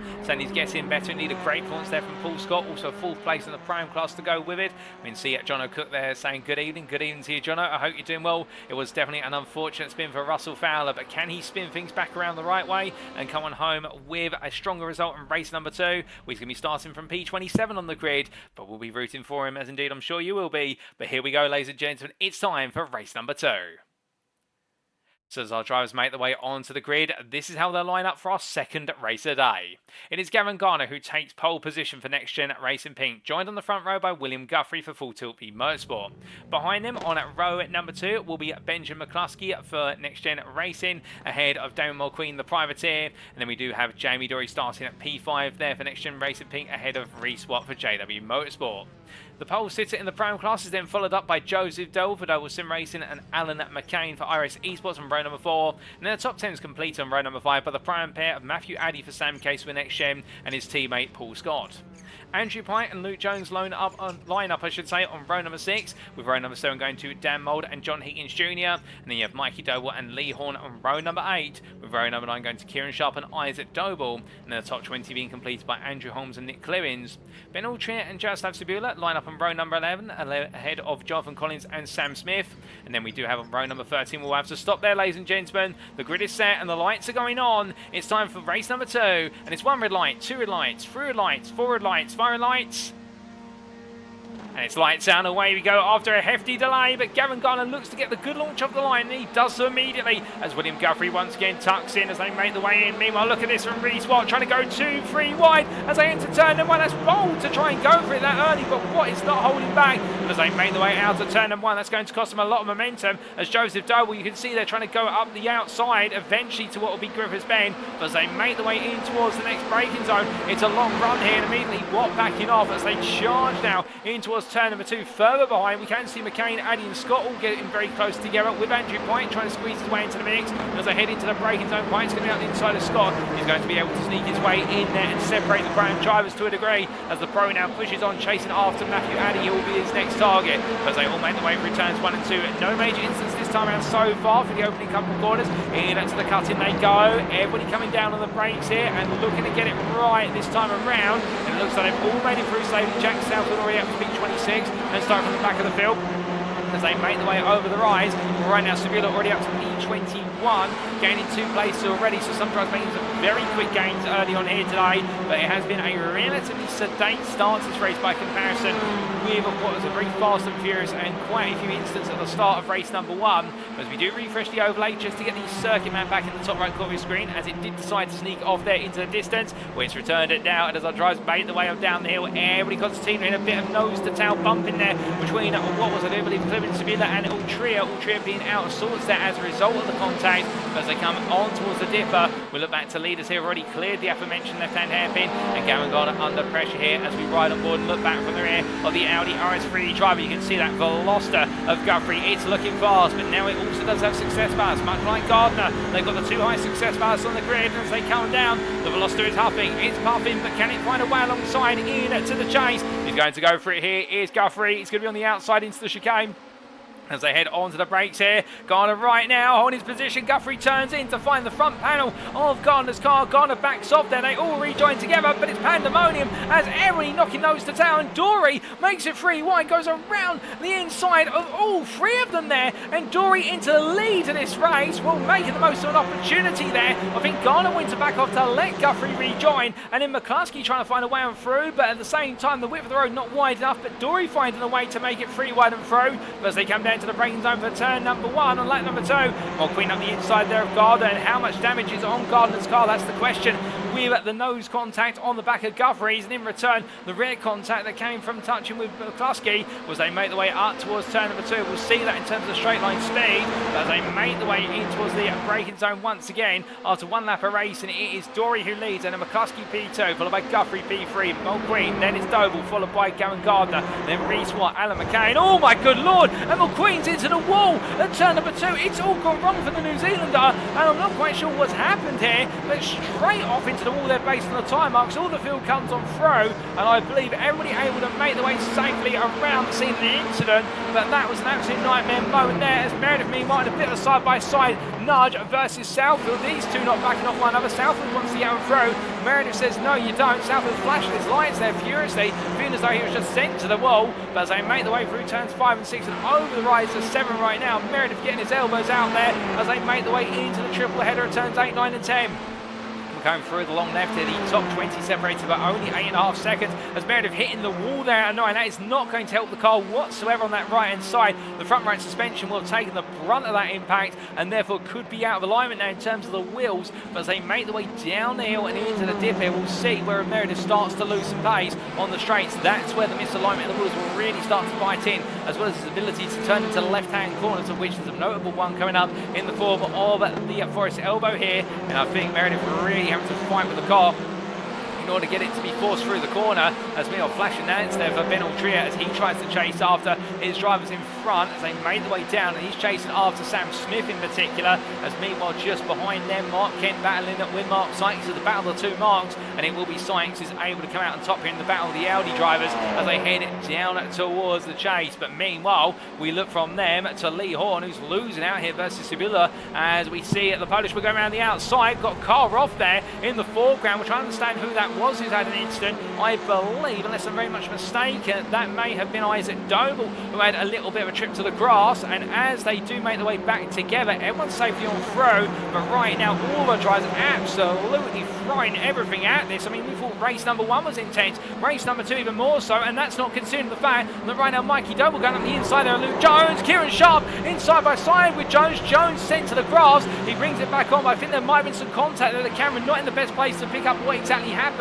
We see the aftermath, and Luke Jones being scooped all the way down to P18 from P13 after being passed by Doble, and then Sharp getting into the mix as well. We'll try and get a replay of that when we can, but Jones now behind Lee Horn, and Lee Horn I think will be very happy with this. But meanwhile behind, it's going very, very wrong there for Fowler and what is, I do believe, Sam Smith, as both tries end up going to the grass, and Fowler's car damaged, and Smith into the back of Fowler. Fowler's got nowhere to go, and in the end of both drives, I think that will be a total of it. It's a nightmare moment for them. I think Fowler's car was already on its way out, and then Sam Smith helping him along and sending himself in the process. But as they made their way on into the pit lane, meanwhile Collins and what is Mark Sykes here fighting for his P24, and looking from there, let's not forget our leaders here. Well, Jamie Dory right now just running away with things in the number 1 car, and try and have one last gasp as Guthrie almost to the wall there, coming on through McPhillamy, and William Guthrie loses P2 to Benjamin McCuskey. But the 78 driver there could have lost a lot more if that car had made its way to the outside barrier coming from McPhillamy, but not to be, as they make their way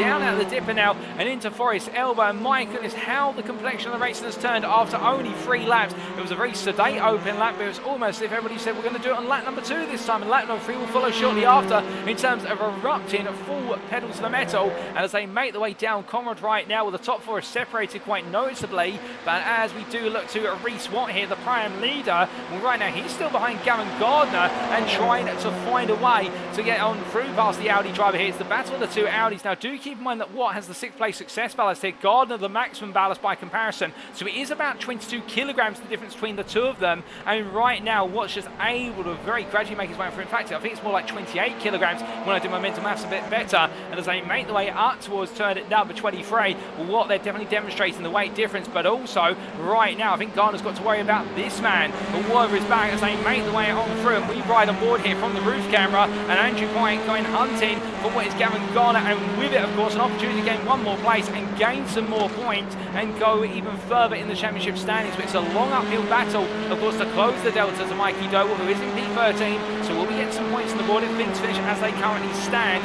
and it could all come down to a reverse grid race as they drag race their way up towards turn number 2 here. And Pike, you can see in the tow, able to take the double draft, plus also the fact he's got a car that's unscathed compared to Gardner's, and get himself alongside. But they head into the cambered right hander of Griffiths Bend. Pike tries to go the long way round, he can't find it, he cuts it back in instead, and he gets the faithful there of the rear wing of the Sam Casey machine as they make the way up towards the left-hander.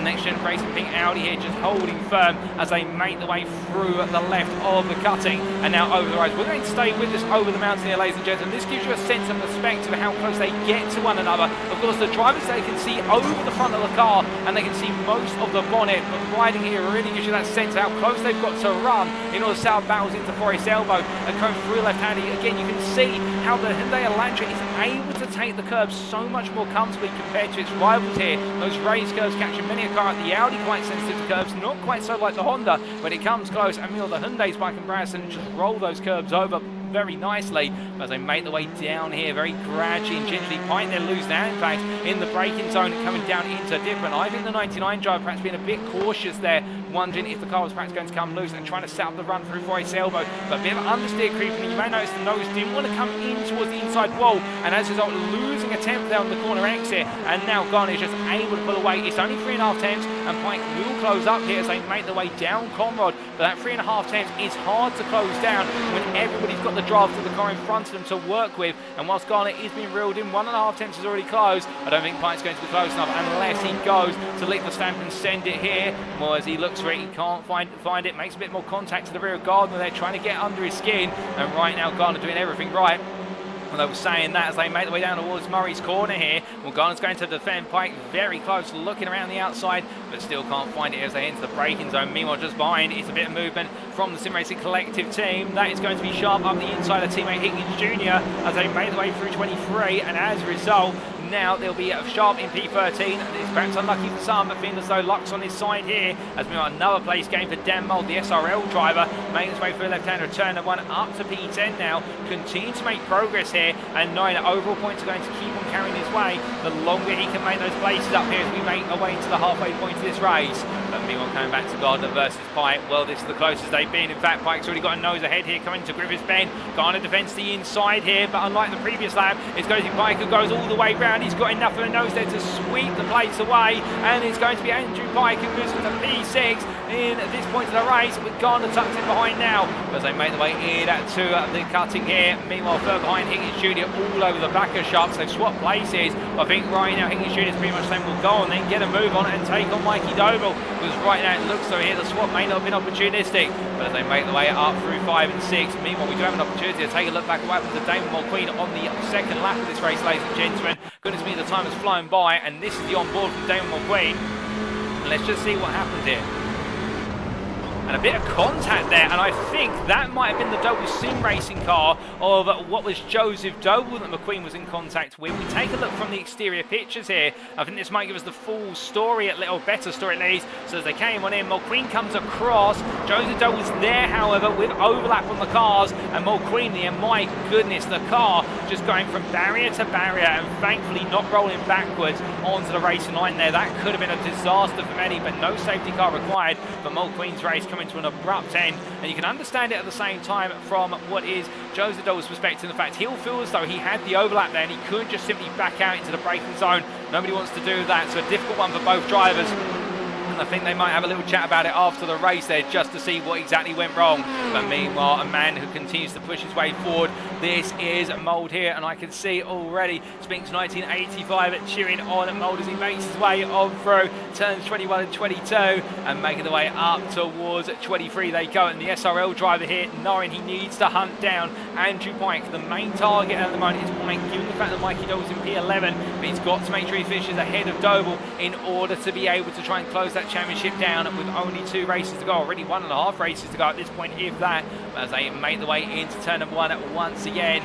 Meanwhile, we look back to Joseph Doble here, the number 15 driver, who started P22 and is continuing to make places up here. His next target with Higgins Jr., with Paul Scott then being on the charge of P13. So Doble right now making a lot of time up as they head up the rise towards Griffiths Bend. But I think right now, as they head into the next braking zone behind, it's going to be a bit of a battle here, and that is, I do believe, none other then what is Andrew Holmes picking his way past Clibbins with Luke Jones and Lee Horn exchanging place. In fact, Jones, they're getting the place for P18 off of Horn. So that puts Lee Horn down to P8 in the Pro-Am class now. And he'll be looking to try and come back at Jones before all is said and done here. But definitely these two right now swapping the places if it's going out of style. And, well, good on them for doing so. It does create some fantastic race there between the Honda and the Veloster. These two cars quite even around the Bathurst circuit as they make the way up through turn 6 to 7. But a bit of a mistake there from Holmes. And that is going to be very, very tight going for 8. It's going to be around the outside for Nick Clemens into 9. And my goodness, Nick Clemens, take your hat off, ladies and gentlemen. That is brave as it comes from Nick Clemens. To be fair, Holmes was going slowly off of 8, but still to commit to the outside of 9 and get that done. Nick Clemens right now, I'm not quite sure what he had for breakfast this morning, but as Jeremy Clarkson used to say on Top Gear, I think he's taking his bravery pills as well. And right now, the number 13 driver getting it done there for iRacing Esports. And we take a look back at that. He made his way through the corners, hoping to get a better camera angle of the move as it was made, and here it is, and Harrington in fact used a bit of the runoff grass all the way round the outside, and well, Holmes I think backing off the throttle, knowing that what was going to happen, but Nick Clemens still, goodness me ladies and gentlemen, what a move. And as we return to live pictures, he's not done yet in this battle with Andrew Holmes, who's now coming back at him in the Audi RS3. They're fighting for P16, and still every point valuable here for iRacing Esports in particular in their fight for a top 5 finish in this championship. Meanwhile behind, that's Jones defending versus Horn. Horn losing the rear of the car, he catches it in time, but the Sam Case for NXTGEN driver there almost seeing his race end up in tatters in the space of only an apex or two as they come down towards turn number 23 right now. Clemens defending versus Holmes, and well, coming from them to behind, this is Ben Altrier versus Jonathan Collins versus what is there, Sykes, and right now Collins on the outside, Sykes on the inside, Altrier backing off as they head into the braking zone, and well, Collins holds the position there, P23. They're fighting for his P11 in the prime class. Remember, the primes do earn down to P15 in their class positions. They earn points within those positions, so right now the fact you can see these guys scrapping so much, every point means a lot to them as they make their way on through, and always want to end their championships on a high. But meanwhile, speaking of the driver who's definitely on a high right now as he rolls his way through, that is Andrew Pike making another move on Reese Watt that time around. And meanwhile behind, Mikey Doble has just found his way past Cameron Gardner for P9 overall, and we take a look back at exactly how that move was made by the champion-elect. As they made the way in towards turn number 2, Gardner not really in a position to defend this. I think Gardner struggling with parts of the car, and Doble simply going all in here and saying, well, don't mind if I do. And Gardner pretty much, I think at that point saying, well, you know what, I might as well just try and take the places I can get rather than fight too hard here and lose even more place in the process, given the fact, as has been pointed out to us by Dave Unknown 1 and very well spotted, Kieran Sharp right now is on a charge after swapping place with Higgins Jr., who's behind him with Jaroslav Sabula battling hard with him. And Kieran Sharp is putting in some of the fastest laps of this race, albeit just being beaten to the accolade of owning the fastest lap by Mikey Doble, who just set the fastest lap on the previous lap at 2:18 at 0.60 to Sharp's 2:18 at 0.9. But the point being that Sharp is the second fastest man on circuit, and right now he's trying to go for a move. It's going to go a bit deep. It's going to be a drag race here between the Honda and the Audi, and we know in this story it's normally the Audi that wins. But I think Gardner, with the damage he's got on the car, as meal behind there, you can see Sabula and Higgins Jr. fighting side by side as they charge, and Sharp here just gradually able to inch ahead of the Audi in the long haul as they make the way down towards the chase. And as they do, Sabula now ahead of Higgins Jr.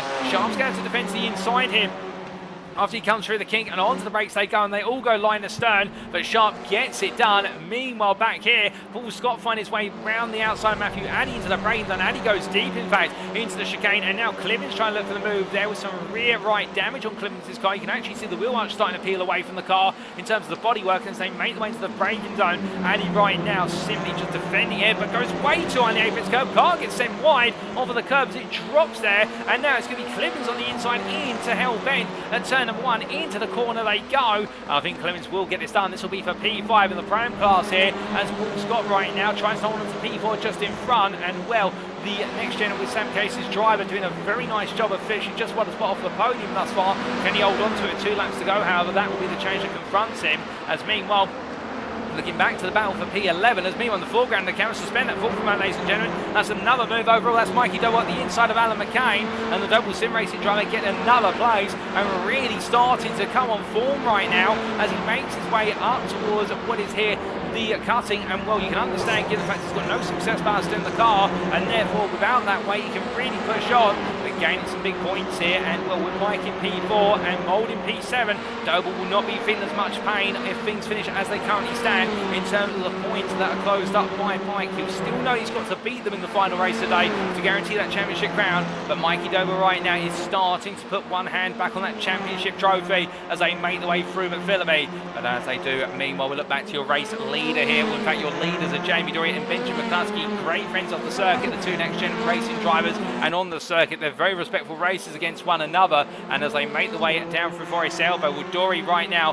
5 attempts clear, half a second to his favour, but McCluskey staying with him here, and I wouldn't be surprised if this is how they finish, given that NXTGEN Racing Pink will want maximum points, given the fact particularly that Gardner's had this difficult race and is continuing to fall down the field. If Dory picks up the win here, it may just enable them to hold on to that provisional lead going into the season finale. It's going to be so close, however. Meanwhile, further back, Kieran Sharp trying to look for another move now on Alan McCain. with Doble making his way through recently. That's Mikey Doble found his way past McCain, only moments to go as they head into the brain zone. Sabula's going to look up the inside.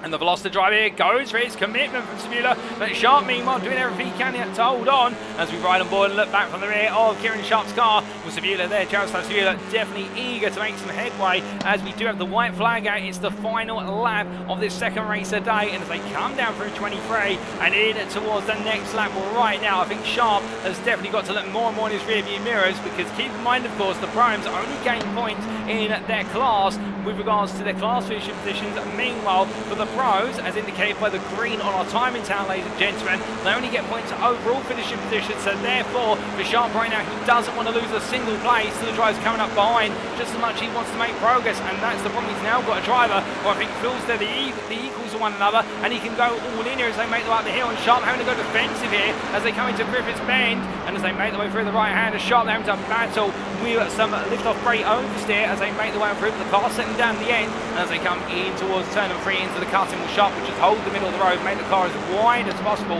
and force Sabula to have to look the long way round. That's never going to come. But meanwhile, Higgins Jr. up the inside there. Sabula being caught out as they make their way side by side through turn number 5. Now will Higgins Jr. be able to hook it all the way to 7 as they come through? It's still side by side up the hill. A little rub. Oh, they come into contact there. Sabula onto the grass. Higgins Jr. carries on, and as they make the way through, well, it's going to be Joseph Sabula who holds on for now. Higgins Jr. all over the back of his rivals. They make the way into McPhillips Park there, and well, great race in between them. Keep it clean, boys, as they make the way on towards Skyline right now, and over the rise they go. In fact, we haven't had any major incidents over the mountain, minus drivers getting it wrong, coming down and getting it out of the way immediately. Credit to our drivers so far. We thought we would have seen the safety car in at least one of our first 2 races of the day, but as they make the way down in towards Forest Hill, but everybody doing a stellar job of racing close but fair all the way through. And as this final lap really starts to wind down now, when you see Sabula, they're getting the better run out of Forest Hill, but I think Higgins Jr. having to watch at a distance as he just gradually tries to pull away.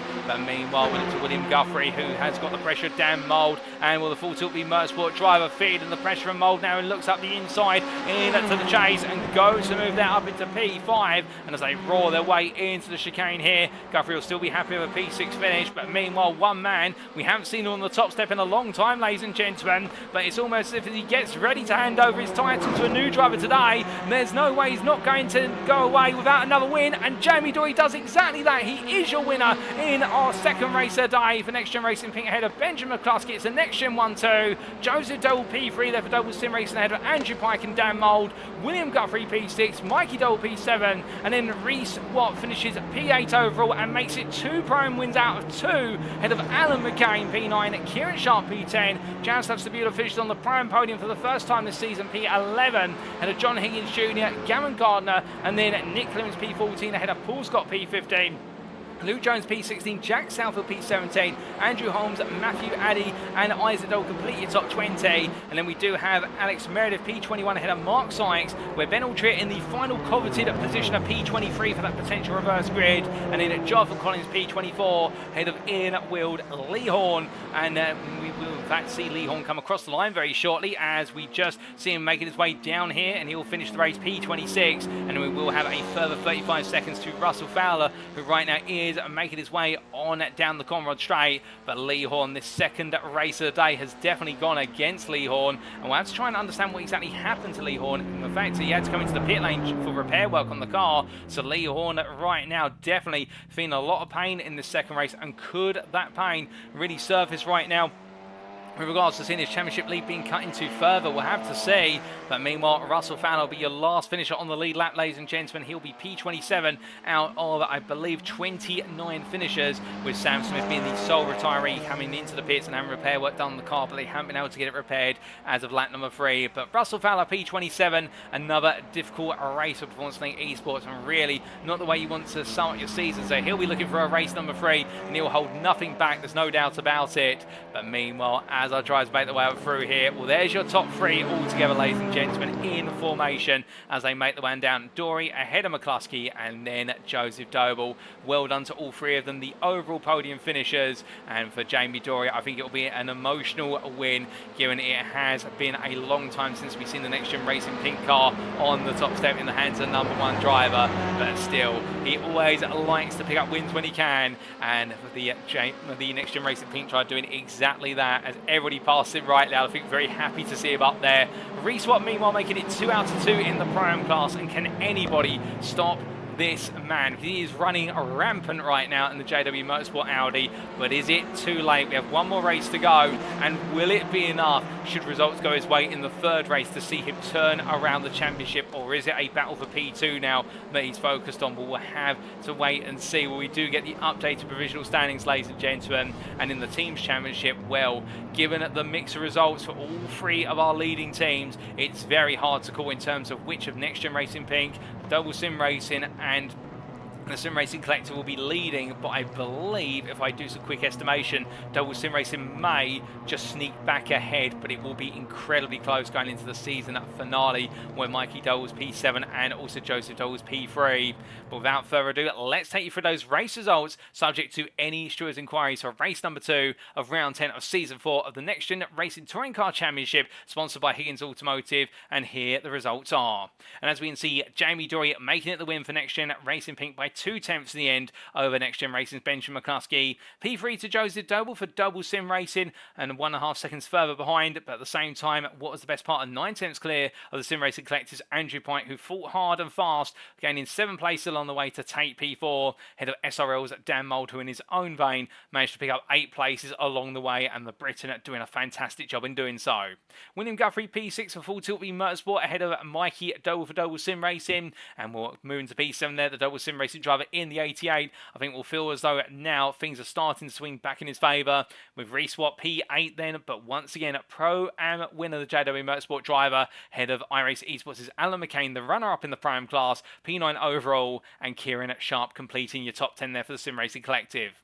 A further second behind him was Jaroslav Sabula, the Polish driver for Semper Racing. Best of the rest overall, but most importantly, picking up his first podium of the season in the Prime class there to complete the Prime podium of Watt, McCain and Sabula.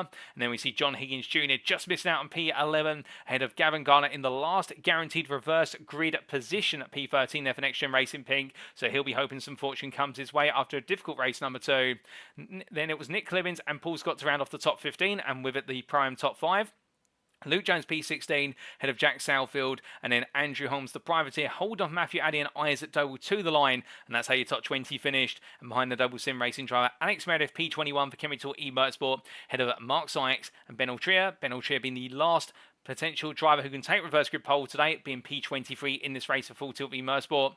Jonathan Collins P24 ahead of Ian Wild, and then we see Lee Horn, Russell Fowler were your last lead lap finishers, P26, P27, and then finishing a lap down Mark Kent for Full Tilt V Motorsport. 2 laps down for Damon Mulqueen after that nasty shunt into the barrier into Griffiths Bend on the second lap at turn number 2, and then behind him the sole retiree from this race and classified non-finisher for not completing over half the race distance, Sam Smith for iRace Esports. Indeed a difficult one there for the 127 driver. It's just not going his way today.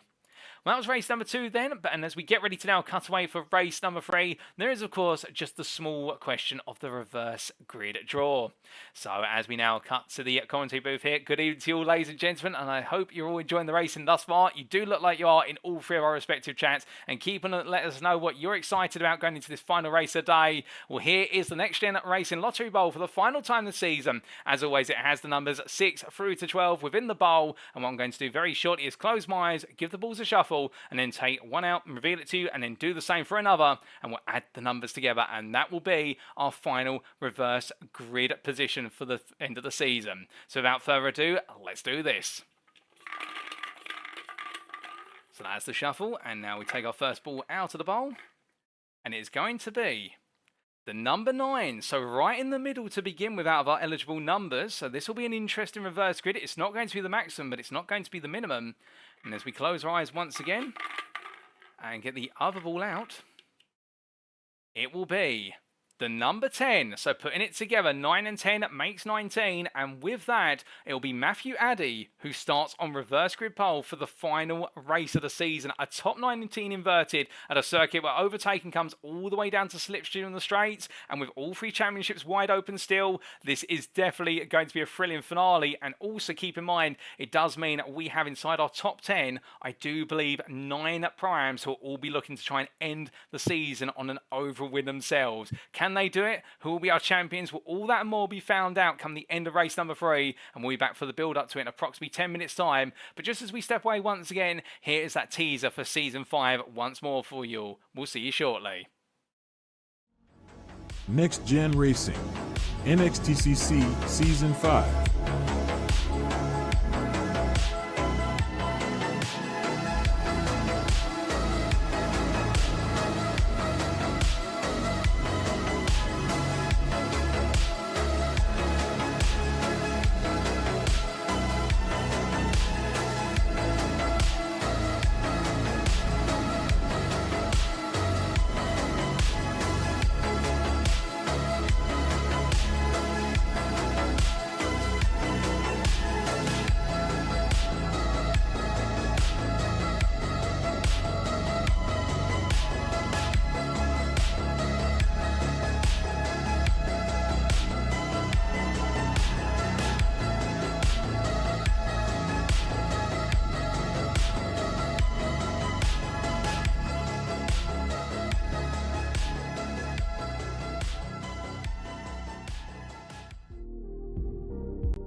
We are back, ladies and gentlemen, for the final race of the season. Race 30 of 30 is only 4 minutes away. And as we get ready to go racing for the final time in an absolutely gripping season, we're back sooner than perhaps expected. And I can tell you one thing, ladies and gentlemen, we've got an update on the provisional standings in both the overall, the Higgins Automotive Drivers' Championships and also the Teams Championships. And it could not be closer in all three of them. Race number 2 has just done a huge amount of work to shake things up even further. We thought it might, and indeed we've had a number of you predict that race number 3 is going to be where it all comes down to. And well, as we do look to Dan Mould and making his way on down the Conrad Straight, we start off by giving you an update this time on the overall Drivers' Championship first and foremost, with most of our overall Drivers' Championship contenders all in the pit lane at the moment, so we can't exactly see them, albeit I think we might be able to see Mikey Doble currently in the pit lane, just parked up, and there he is. He rolls the car out of his pit box,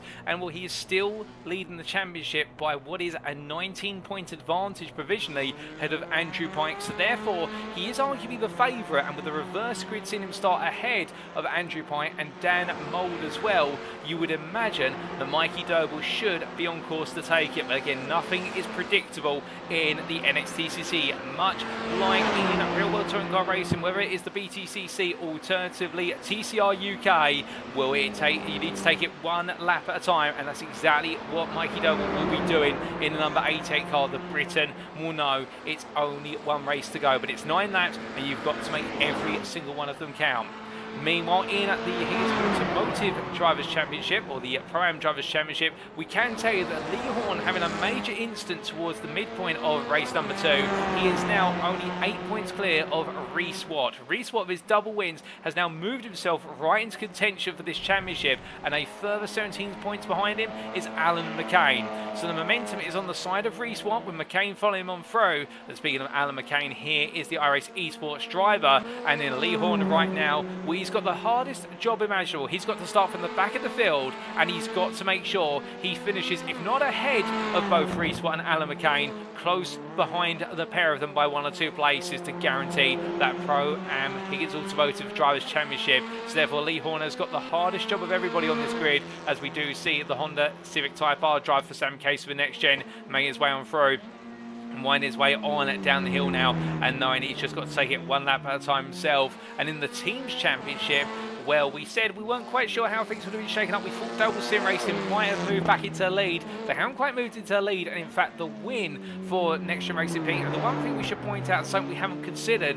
is that actually whilst Benjamin McCluskey was listed as a NXTGEN Racing driver on his team name on the previous race, he has in fact been an NXTGEN Racing Pink driver all the way through this season. We do apologise for that on the list of the broadcast, but with the 1-2 for NXTGEN Racing Pink, it's actually moved them to what is 20 points clear of Doble Sim Racing, who also had a great result themselves. So therefore, Doble Sim Racing now giving the pursuit to NXTGEN Racing Pink, and a further 14 points behind them is the Sim Racing Collective. And not to forget about the battle for the final spot inside the top 5 in the Teams Championship. It's currently in the hands of JW Motorsport, who are holding on to it by only 4 points over iRacing Esports. So those two teams also fighting out hard and fast. But as our drivers get themselves all ready to go, we are only 10 seconds away from the final lights out sequence, and everybody absolutely set and ready. And I can tell you, ladies and gentlemen, it's unpredictable here. I'm not going to call it until it's all over, and I've got those provisional point standings in my pocket. But to all of our drivers, I wish them all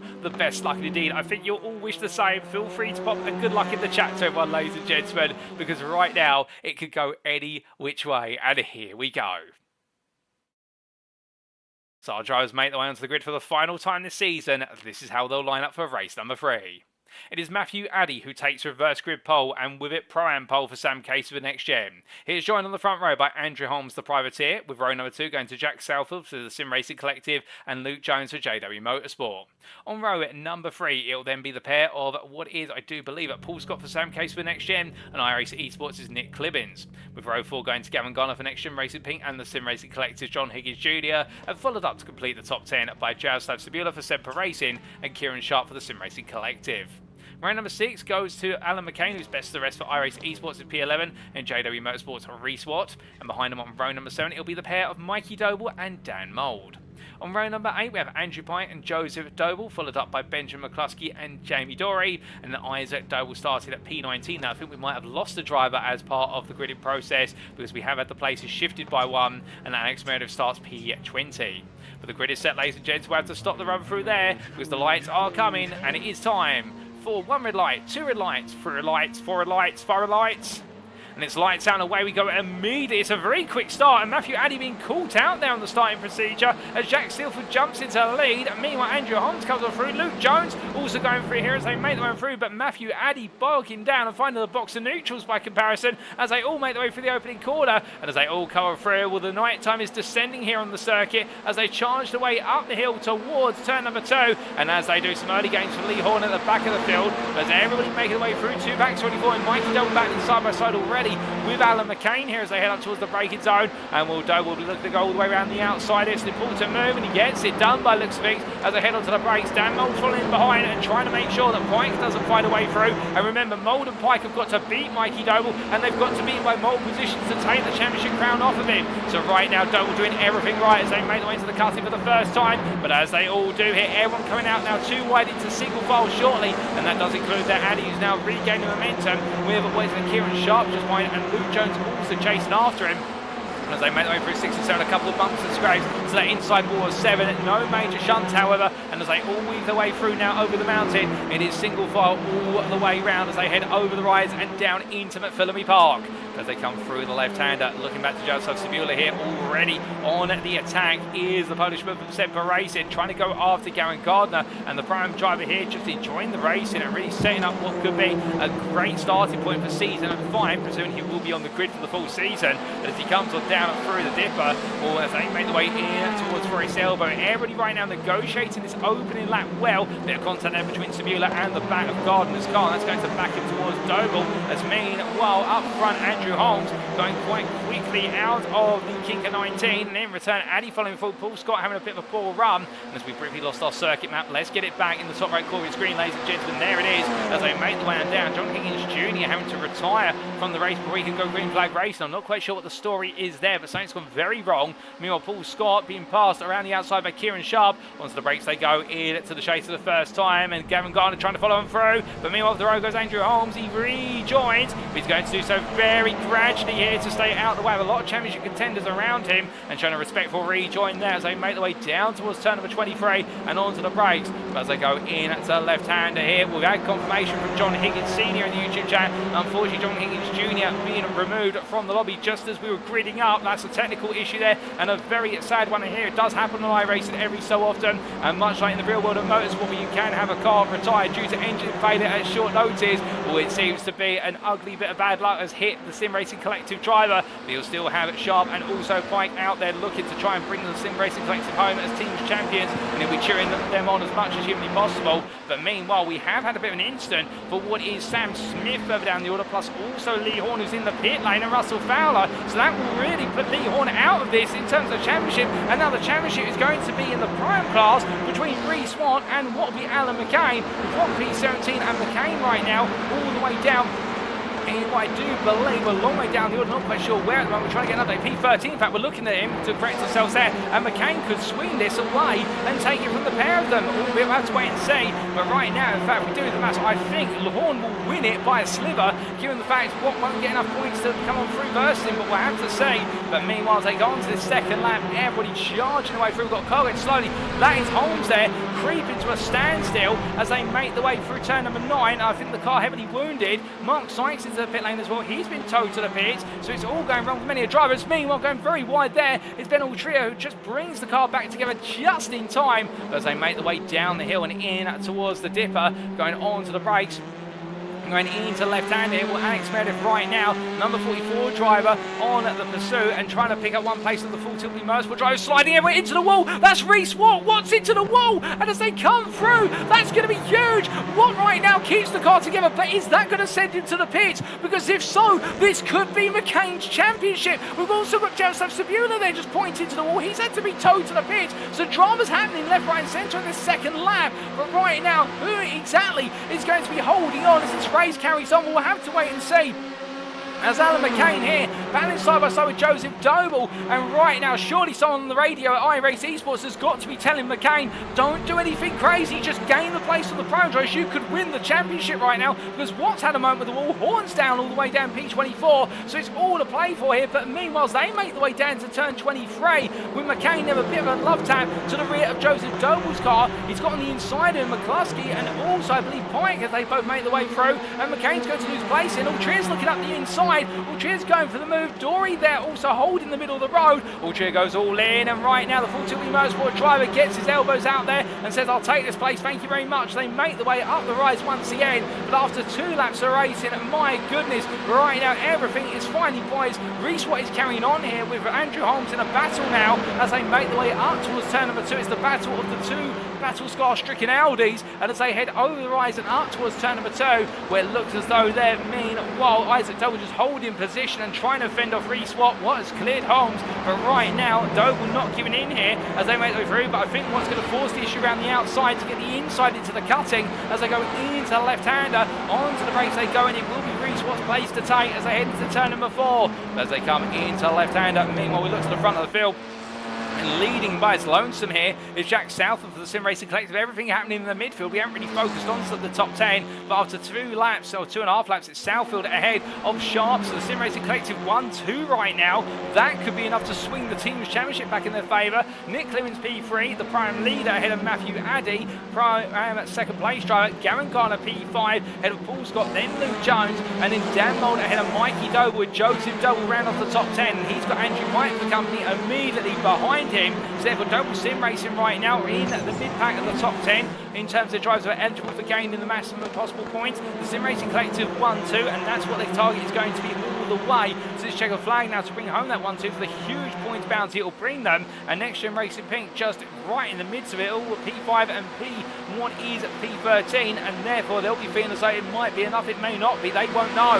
But as they make the way down towards the chase, we can see that Mark Kent in the YouTube chat confirming he missed the opportunity to sign up for the final race due to watching the broadcast back and also the lighting outside his house. Oh, sorry to hear that, Mark, but at the same time, glad to have you still tuned in and that you're doing okay. We were worried about you, but meanwhile, as Alex Meredith here looking back up the inside of Watt, well, right now, Reese Watt, his fight back is definitely starting to be brought to a gradual halt here as Meredith doing everything he can in order to keep Watt at bay, wanting to pick up some more points here for his final championship finishing position. Defends the inside, Watt very close, and really right now, contact there between the two of them, and Meredith in the end being sent sideways, and Watt not holding back at all. But the thing is that I think Reese Watt won't be too pleased with the fact that Meredith's fighting as hard as he is. He'll just want the clear run, but Meredith at the same time would argue he's got the right to battle for positions left, right and centre, as he wants the results just as much as anybody else. But as they make the way on through turn number 1, meanwhile we look back up to Luke Jones from one JW Motorsport car that's not having success at the moment to one that is having success. The number 211 at Veloster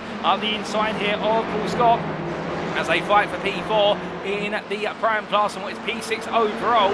And behind them they do have Dan Mould, who's trying to pick his way between them as they make the way into the cutting, and Mould gets exactly into the space he wants to be in as we jump on board here with the SRL 80. As he comes out of turn number 4 into 5-6 he goes, a little bit understeer creeping in there as he goes over the bounce, but has to open up the corner a bit more. He's got Mikey Doble following on through, we should point out. So right now, things finish as they currently stand. We believe Mikey Doble will be your champion ahead of what would be Andrew White and then Dan Mould as they make the way in towards McPhillamy Park. Well, Mould will know he's got to keep on pushing it. He's got to try and gain some more places overall and find a way to get away from Doble to start to give himself that point gain in the championship as they come down on the brakes here all the way through and into the dipper, coming into left-hander. And they go with the SRL driver here tucked in behind right now, and Jones and Addy still as they slide their way under brake of this circuit, now becoming much colder with night time setting in here, and therefore that is going to make the tyres not as grippy anymore, and therefore the cars are going to glide on around. And to be fair, if you can handle the gliding nature of the car in terms of that rear end snapping loose and you can get it under control, then it does mean you can get some very quick lap times here as they make their way over the rise and down in towards the chase very shortly. But as we do see here, Mould getting closer and closer. He's speaking about potentially peeling to the outside, but decides not to, instead just backs off, waiting for the next opportunity. Now, and he's got laps to go to do so, but he hasn't got that many. He's got to be mindful of that. As meanwhile, a bit further back, this is the battle between what is Reese Watt-Mulqueen and also Isaac Doble for P16 overall. And well, between Watt and Isaac Doble, it's the battle for P7 in the prime class. And as they make their way up towards turn number 23 into Murray's Corner with Lee Horn down in P22 at the moment, as Watt looks up the inside there, Mulqueen really trying to send the message through, which he wants to get through, and Meredith still chasing Watt. I wonder if Meredith's going to try and come back at the JW Motorsport Audi at any point here, because if so, there could be some fireworks between the two of them. And well, Meredith looks up the inside, Watt in the end just holds his line, knowing that Meredith's too far back, and if so, well, that'd be Meredith sent to the steward's room here to argue, given how far back he would have come from in order to try and make that move happen. So Reese Watt cognizant of the fact that he's not going to be intimidated to going wide at the corners, but still being put on pressure by Meredith. And we look from them to Andrew Pike, who right now on the inside there battling with Joseph Doble, trying to get P10 here versus the Doble Sim Racing driver. Does so, up the inside he goes and makes it happen for what is a key position here, as he almost grazed the wall and entry into turn number 4, and the Sim Racing Collective driver getting it done. But how exactly did he get it done? Let's take a look back. Well, it all started off with a battle down into turn number 1, so this battle actually raged on for quite a bit as they made their way into the open left-hander. Pike on the inside, it goes a bit deep, but gets the inside run up towards turn number 2, and that's the important part here as he made his way up the hill. You can see Joseph Doble coming back, albeit we lose Pike for a brief moment due to connectivity issues, but they made their way up towards 2. Well, Joseph Doble had the better run out the corner, but in the straight line speed battle here, side by side they went all the way. You can see McCluskey and Versatile Tree in the background, and then in the end, well, Doble tried to hang around the outside, but Pike said no and just defended that. A bit of a rub between the two of them, but in the end, Pike getting the job done. And meanwhile, as we return to your live pictures, oh goodness me, Pike into the wall there, and with that caused the whole field to go through. Pike's suspensions collapsed on the front right side, the car's gone, and we're only seeing his praise only moments ago, and the Sim Racing Collective 99 falls by the wayside. Now, will that have an implication? We'll have to wait and see, as meanwhile, suddenly, the race is turning on its head for the Sim Racing Collective. Kieran Sharp is under pressure, and Nick Clivins in the battle for P2 overall. That's your prime leader behind, and Clivins here trying to go for one more bit of glory. He wants that overall podium as high as he possibly can, dreams to do so. Meanwhile, behind you've got Gavin Garner fast approaching as well. This may not be all done yet for the Sim Racing Collective. 1-2 might look to be on the cards, particularly with Southfield running away 6 seconds clear at the front. But meanwhile, Kieran Sharp here in P2 under huge pressure, and as they make the way in towards turn number 1, well, right now the number 23 driver here, if he can't bring home this P2 and he starts to fall backwards, particularly behind Gardner, that could take away the TSRT team's opportunity to take that team's championship right in and really steal it away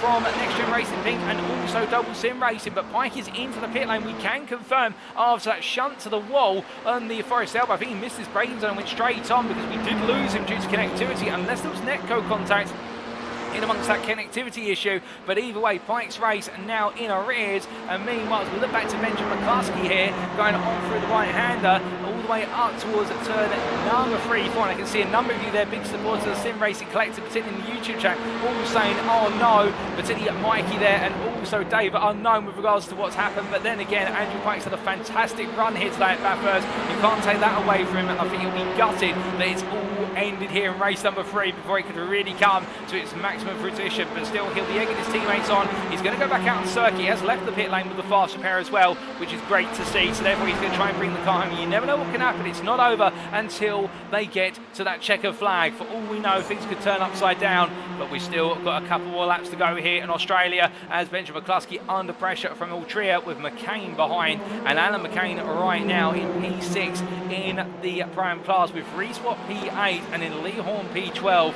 Well, I would not like to put money on how it's going to go, ladies and gentlemen, but I think it is going to be very close between all 3 drivers. Will always set that. I think it's only going to be separated by 2 or 3 points between it when it's done, and who will be the champion. We will give you that update as soon as we can. As McCain makes his way off the turn number 19 here right now, with what is all just in front of him, he's still trying to find a way on throw. But McCain, of course, with a degree of success balancing the car, only 10 kilograms based on that 9th place finish in race number 2, but still those 10 kilograms will be hurting him in the chase after a fellow Elantra driver, and that is what's just keeping him behind here. He just cannot find the speed as he comes down into the chase chicane. But as he makes his way on through and onwards towards what is turn number 23. What we do have our drivers making their way on to what will be lap number 7 shortly, so only another 3 laps remaining here. We will get you a quick replay of what exactly happened to Andrew Pike if we can, although I think it will be interrupted a little bit by the latency issues that Pike did have. But here is the replay, ladies and gentlemen. In fact, this is not the replay, it's a bit later on. So this was when Pike had the wounded car. You can see there the pins there going in and out for Pike, but we did have what happened to him a bit earlier on the lap, and in particular, this is when it went very wrong for Andrew Pike. Going down to the braking zone, you can see Pike there in the foreground, just going straight on into the barrier, and we didn't quite catch it fully, but going straight on down there, I think just missed his braking zone, plus also the cold conditions causing the car to slide, and as a result, a nasty end to the race there for the Sim Racing Collective 99. But as we return to our live racing now, well, as we can see in the battle for the top 10 still on, and it's Joseph Doble, or in fact not Joseph Doble, Joseph Doble I should say, who's keeping everybody at bay as we ride aboard here with the number 11 driver still fighting for the final spot of the top 10 as they wind their way up the mountain once again, and going over and down they go. And as they do so, well, right now McCluskey's so close he can reach out and grab the position, but the problem is over this mountain to do so and make contact, where it's going to end in tears for both of them, plus everybody else behind it. It won't make them very popular in the paddock for a day, or alternately in the steward's room. As they come down the hill here, Doble getting it very, very wrong under brake in the car, wanting to serpentine all over the place, and having to bring it back together. You can see McCluskey so close, coming off through there, but there's just no way through as they make their way in towards Forest Elbow. So Doble right now dictating the pace. But I think everybody I'm thinking, why can't we get a move on here? As Joseph Doble grazes the inside wall there, you can see the sparks coming off of the rear left-hand side of the car from what would be the driver's perspective. McCluskey here is not going to waste any more time in looking for a move as they make their way on down, and McCluskey on the left of your picture, Doble on the right of your picture, behind Autry and McCain. They're also inching close here as the door opens and the taps are going to flow. Orales, Autry now on the left. Will McCain be able to come on through as well? Because he'll want the place to chase down Autry. I don't think he's going to be able to, so it's 2 places made there and 2 for the loss of Doble. Meanwhile, Alan McCain on the rear of Joseph Doble. As they come out of turn number 22, Jamie Dory meanwhile thinks he can look around the outside here versus what is McCain, thinking about it but then backs out as McCain defends in the middle of the road here. So getting quite tactical is Dory and McCain, both of them looking to try and make places on Joseph Doble as they go on to the penultimate lap of racing of the season. And as they make their way in towards turn number 1, well, meanwhile looking from them to a bit further up the order, well, we will do very shortly, as meanwhile we do ride aboard in fact with Jamie Dory now, number 1 driver, as he makes way on through. And as you can see there, Joseph Doble will run out the corner, and I think the grazed wall hasn't helped him on the previous lap. McCain starting to pull on through, and Dory tucking into the toe here. He'll want to try and follow his fellow Elantra driver through, but in the end Doble will seal the door shut there. Will Dory think about going to the inside? I don't think so, and then just getting close here, but Alan McCain finally finds a way past Joseph Doble, albeit it's cost him a lot of time, and it's cost him time to Ben Autry in particular as they make their way up into the cutting. Onto the brakes they go, and this battle will calm down for a brief moment. And Dory looks up the inside, a bit of a rub there versus Doble. It's almost going sideways, but in the end, manages to steer clear of one another. And meanwhile, he's only here for race number 3 today, the Aztec race and Honda Civic Type R. And Matthew Shepperton battling for which P9 in the prime class here, P18 overall versus Alex Meredith. These two are now 6 seconds off of Reese Watt by comparison, so therefore they've fallen away quite significantly as time has worn on. But as they make their way on through the triple left-hander turns 8, 9 and into 10 of Philemy. Right now Shepperton at the closest he's ever going to be over the mountain if he wants to try and get the move done here. But then again, I think waiting for the run, flashing his lights, they're trying to get into Meredith's head, trying to get him to make a mistake, and well, Meredith won't be too pleased about that if he does observe it. But at the same time, they are allowed to do it at the end of the day, so long as it's not too obsessive with the flashing, they can do it. And as he makes his way down in towards Forest Elbow here, on the brakes they go right now.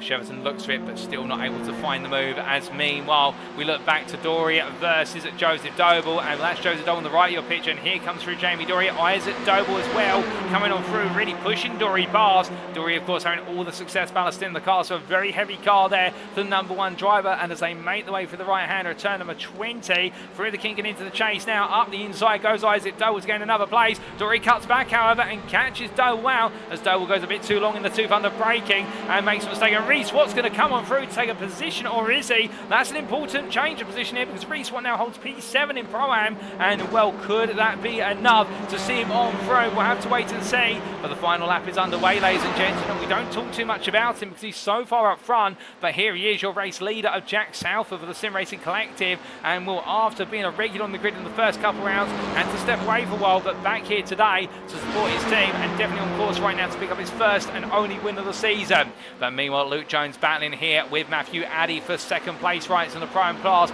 P5 overall, that's Jones trying to go around the outside of Griffiths Bend, and meanwhile Addy defends the inside and having the tighter line. Addy's able to make Jones go deep, and it's going to bring Mould into the battle as they come into left-hander, and as they do, Mould goes all the way around the outside, and the SRL driver, another pinpoint precise move. Would it be fair? This may not be going the way of Dan Mould today in number 80, subject to confirmation, but I can tell you one thing, ladies and gentlemen, right now the SRL driver is putting on a stellar display of overtaking might at the Bathurst circuit in this final race of the season, just picking his way past and doing it in perhaps one of the most difficult ways possible as he makes his way up towards McPhillamy. But as he comes through a left-hander, next up will be Matthew Addy, who'll want that P5 as they make the way over the rise into the skyline, and as they come on down here, or as they roll the way on the brakes, Mould's so close as he comes on down, and we jump aboard here with the SRL driver, and this is where it's like from inside the car, and look how close he's getting to the back of Addy here, literally all over the back like a bad rash. And as they come into the braking zone for Forest Elbow, Mould going for a nice early run into the apex, it's going to give him the cutback,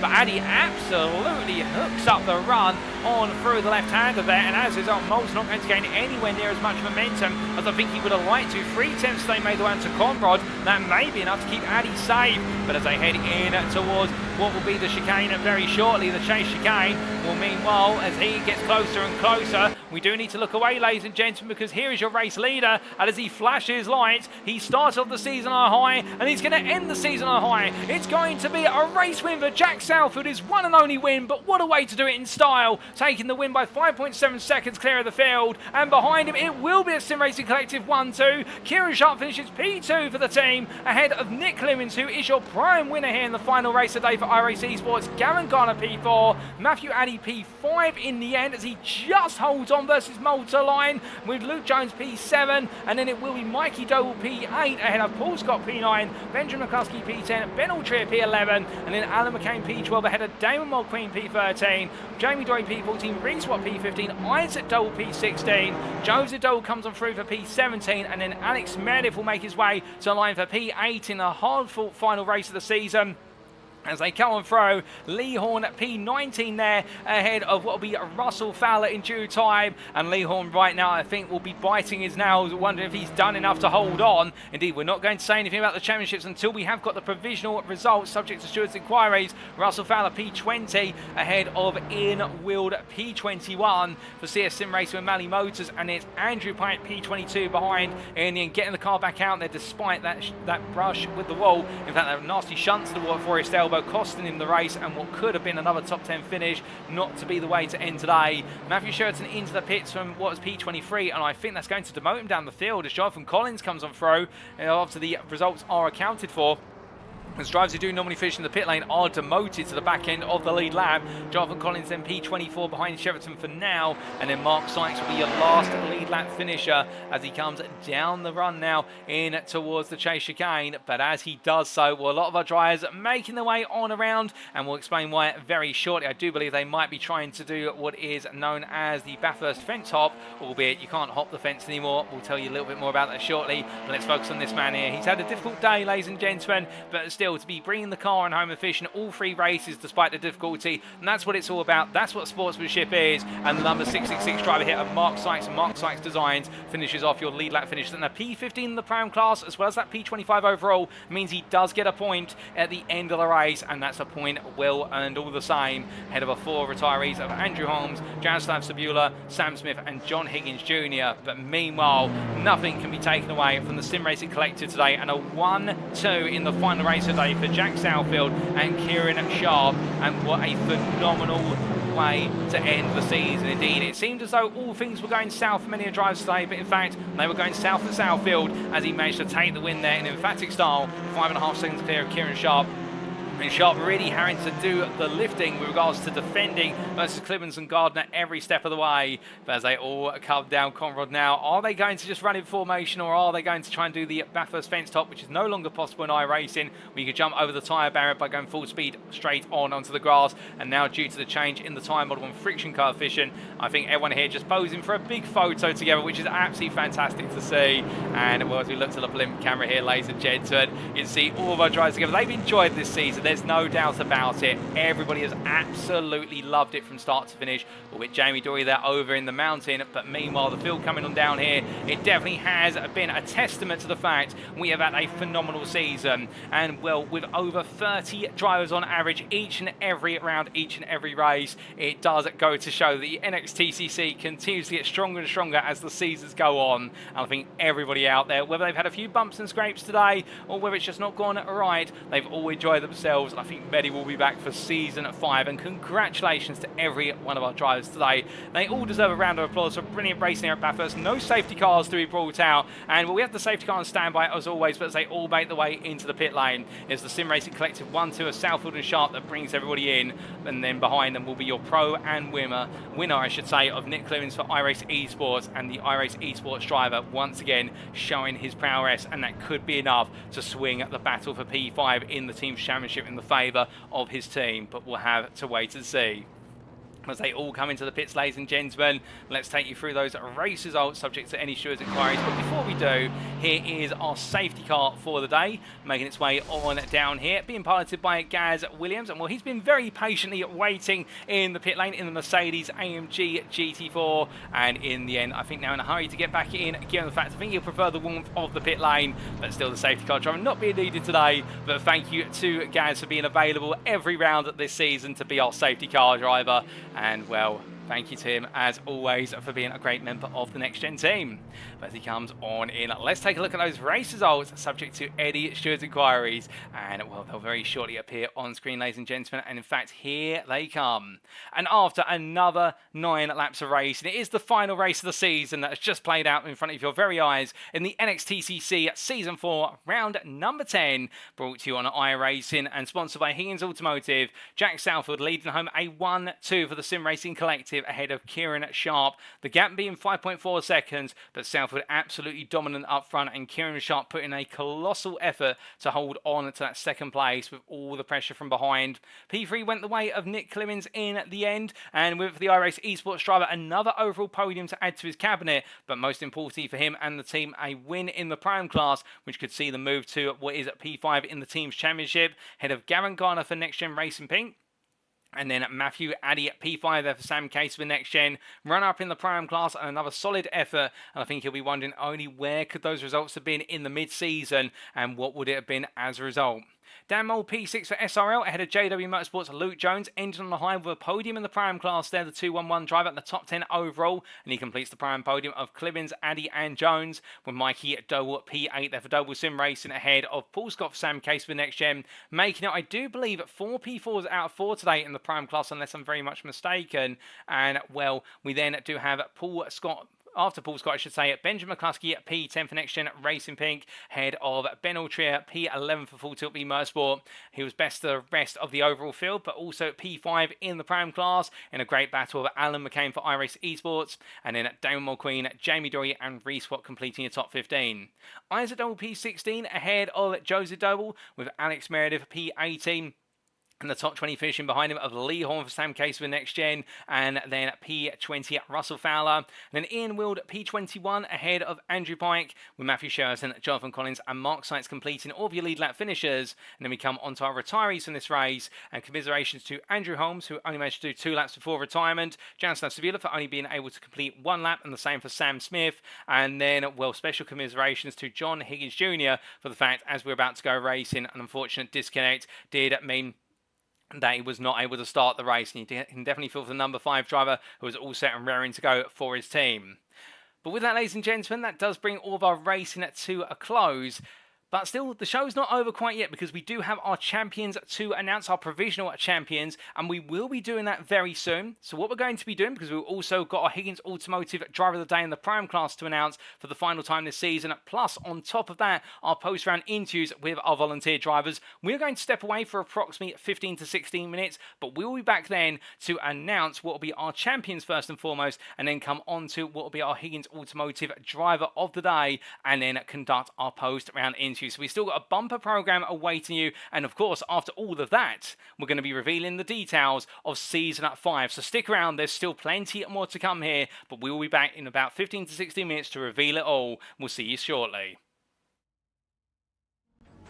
Next Gen Racing, NXTCC Season 5.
Alrighty, ladies and gentlemen, we are back then, and we're back to announce a whole variety of items, including the Higgins Automotive Driver of the Day. But just before we come to that, and I know I've got John Higgins Sr. waiting very eagerly alongside me in the interview room currently, we did promise you that firstly we would bring you an update on the championships. And we have had the provisional points tallied, and we can confirm, subject to post-race stewarding, that as follows: in the overall Drivers' Championship, taking the win by 17 points, it is Mikey Doble. He has become a two-time NXTCC overall champion, just out-edging Dan Mould by 17 points and a further 23 points to Andrew Pike. That was your top three of Mikey Doble, Dan Mould and Andrew Pike in the overall championship.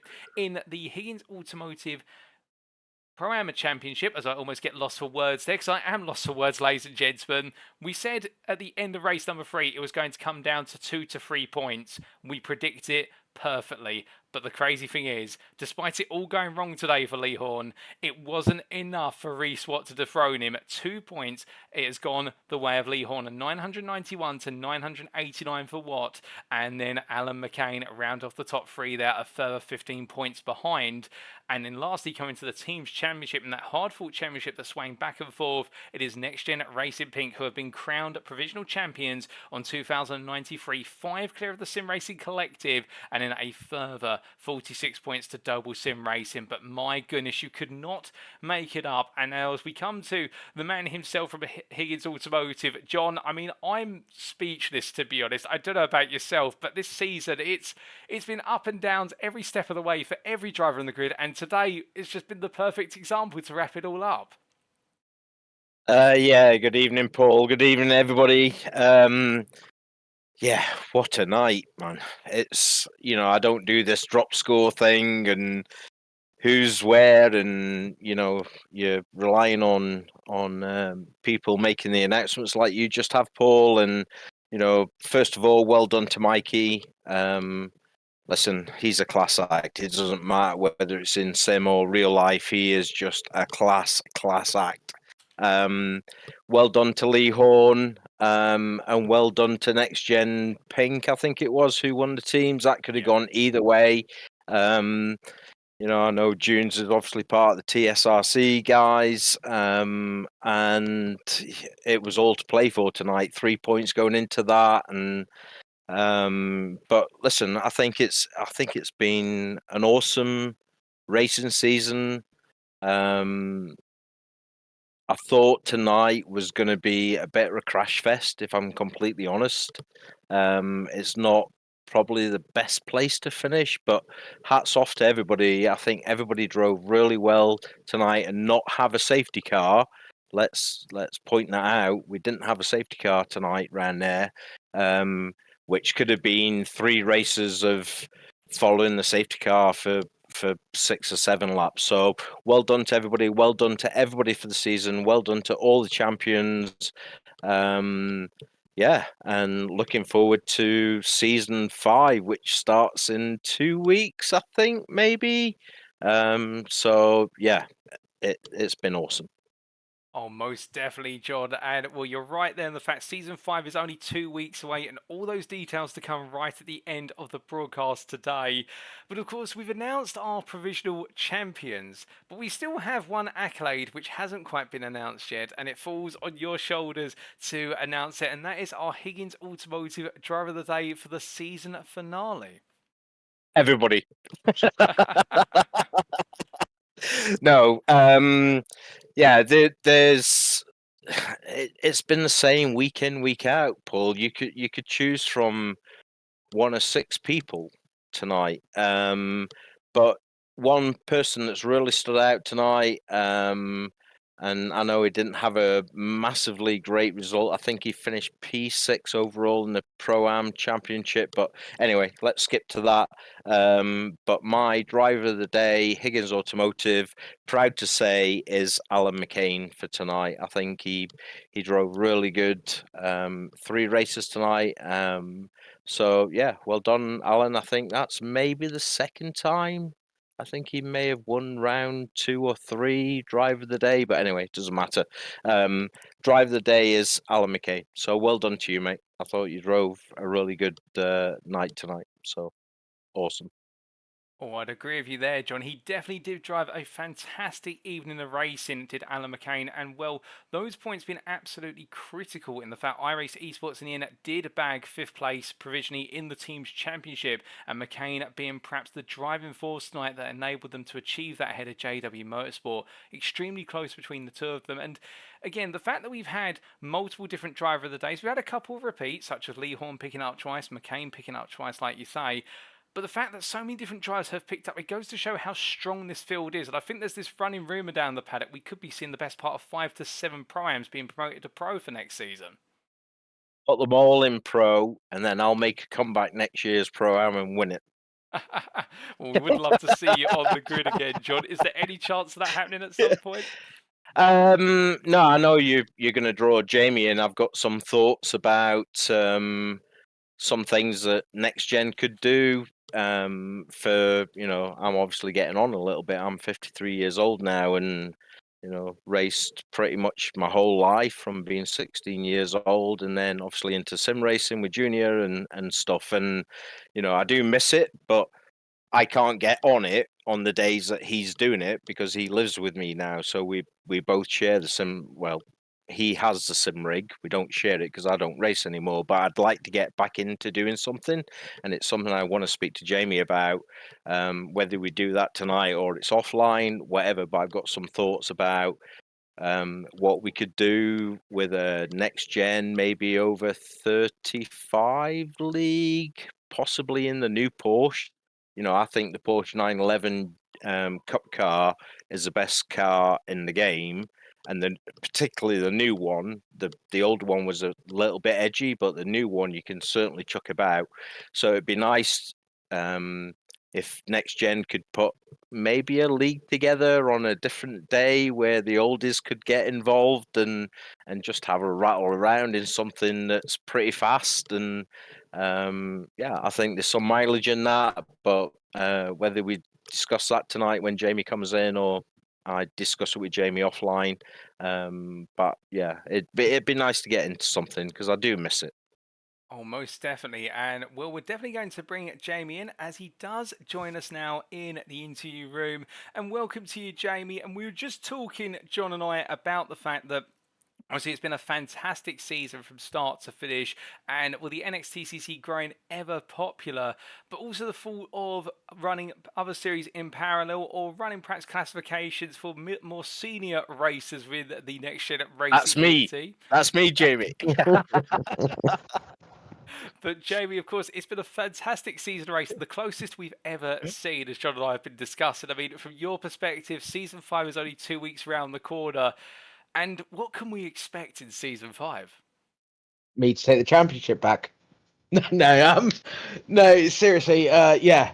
I was listening in on the broadcast. Me and John will speak behind the scenes. I think it's a cracking idea.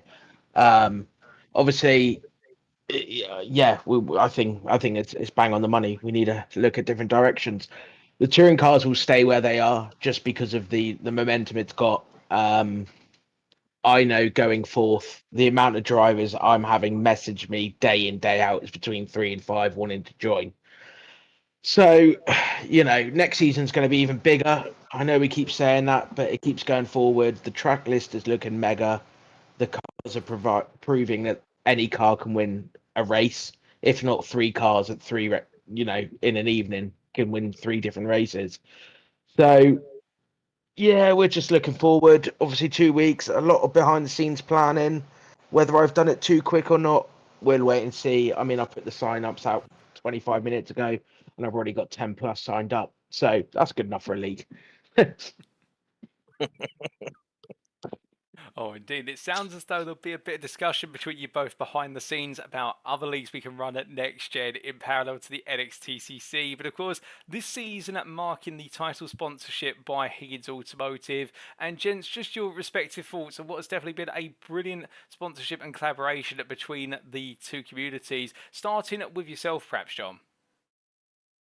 Yeah, look, I'm a new start business. So when you're a new start business, it's all about getting your name out there. So, Jamie is obviously, and all the other guys at Next Gen, I've obviously got a lot of people involved in this. So when I looked at this, it was like, how do I get my name in front of somebody very quickly? And this was it. So 1,000 members, I think. Jay, you may correct me if I'm wrong, but when I looked at it, was it's only on Facebook. Can I get myself in front of, or get 300 or 400 followers on my Facebook page pretty quickly by sponsoring this? Then that was the whole idea of it. And like I said to Jamie, it wasn't a tremendous amount of money to sponsor the thing, and it would only take one car sale to make it justified. So I've really enjoyed it. I've really enjoyed doing the drive of the day. I think it's great to be involved, even though I'm not involved from a driving point of view. And I've got to say that it doesn't matter what league you look at, there's plenty of them out there. Next Gen is without doubt the best league you will find. I think they found, I know they played about the way even when I was involved in it. I wasn't a great lover of it, but what they've done this season has just completely nailed the racing. You only have to look at that in the race 3 reverse thing with the weight and how the top drivers have struggled to carry weight and find their way through the field and stuff. And it's sprung up some surprising winners this season. That's what motorsport is all about. Next Gen have absolutely nailed that. Is there some improvements to make? Yes, I think there is. And I'm open to discussion through my views of how I've watched the racing and things that I think could be better, and slight jigs for next season. But listen, Jamie leads the way. There's no better league on sim racing than Next Gen.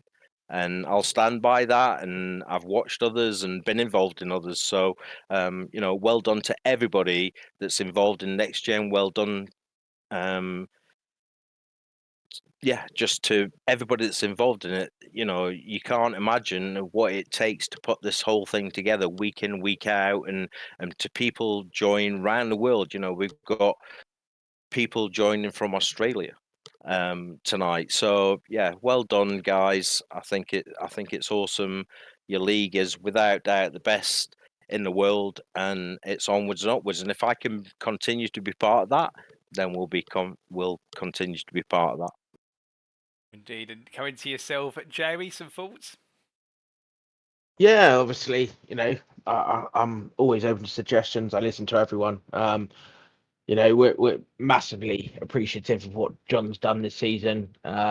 It makes us look better. Obviously, John could have gone anywhere, could have done anything. So having him on board, it's been mega. It's one of those things.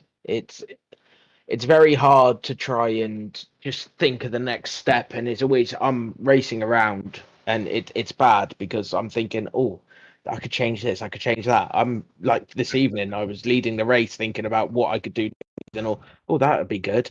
So, but I'm never happy. There's always improvements in anywhere you go, but I think we've got a good, like the success ballast. I think is a good building block. For next season, it's going to stay the same for the pros. We're going to add a bit to the pro-ams to spice them up a little bit, but we'll always move forward. There's a few new changes for next season.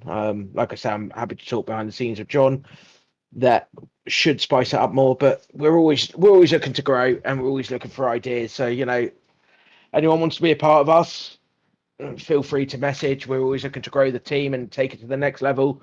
Obviously, like I say, on Facebook and things, go on Higgin Automotive. That's the least everyone should do. He's got some cars for sale at the moment, which I've seen. He's an absolute gent, and I appreciate everything he's done this season.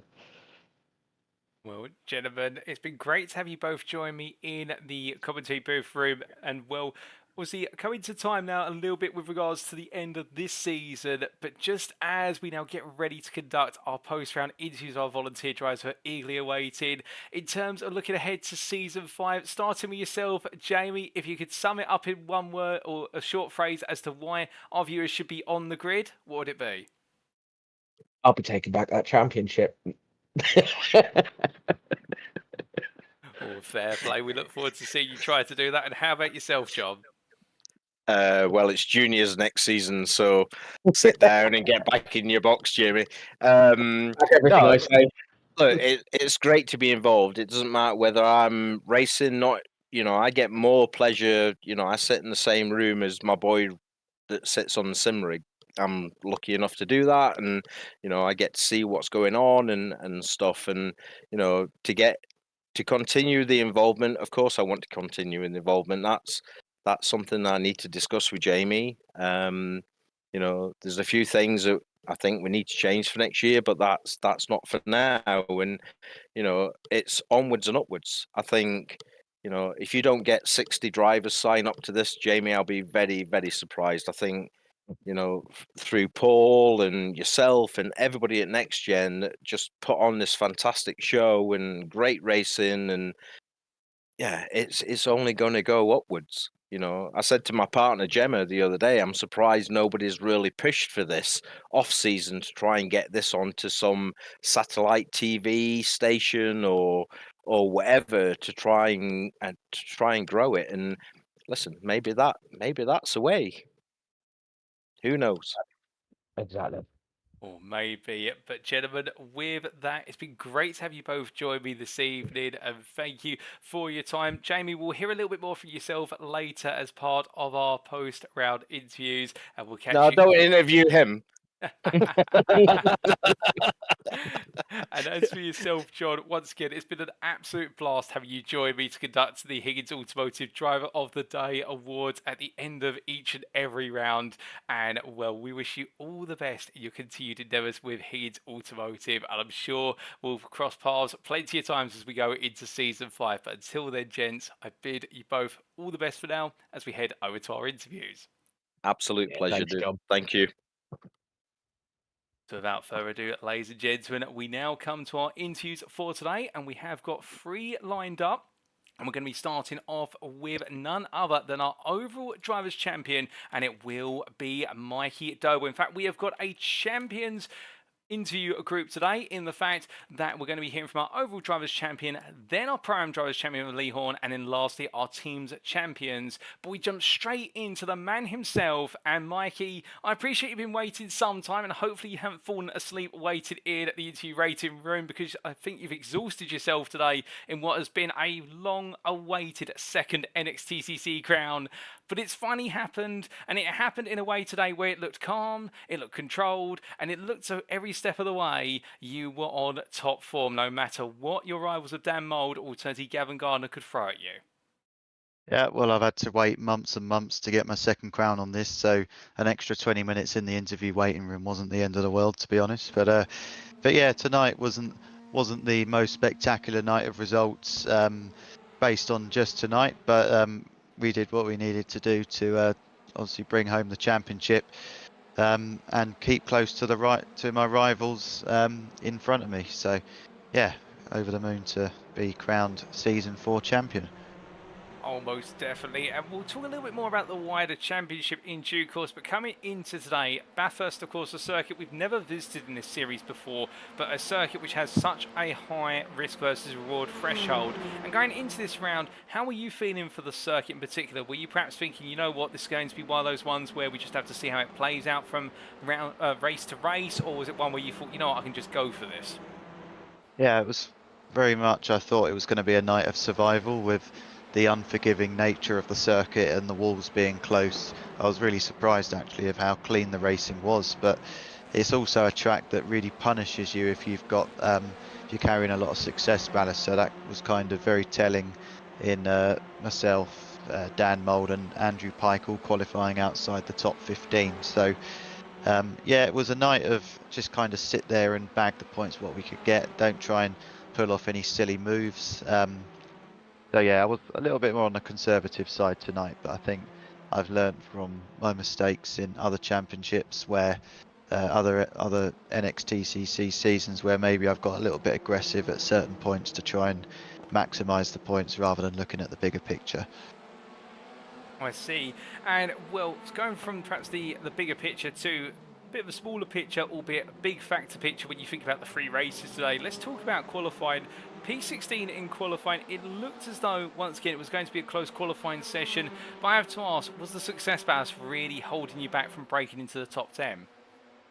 Yeah, absolutely. I had about 2 or 3 laps which were within a tenth of my best lap, and just couldn't seem to.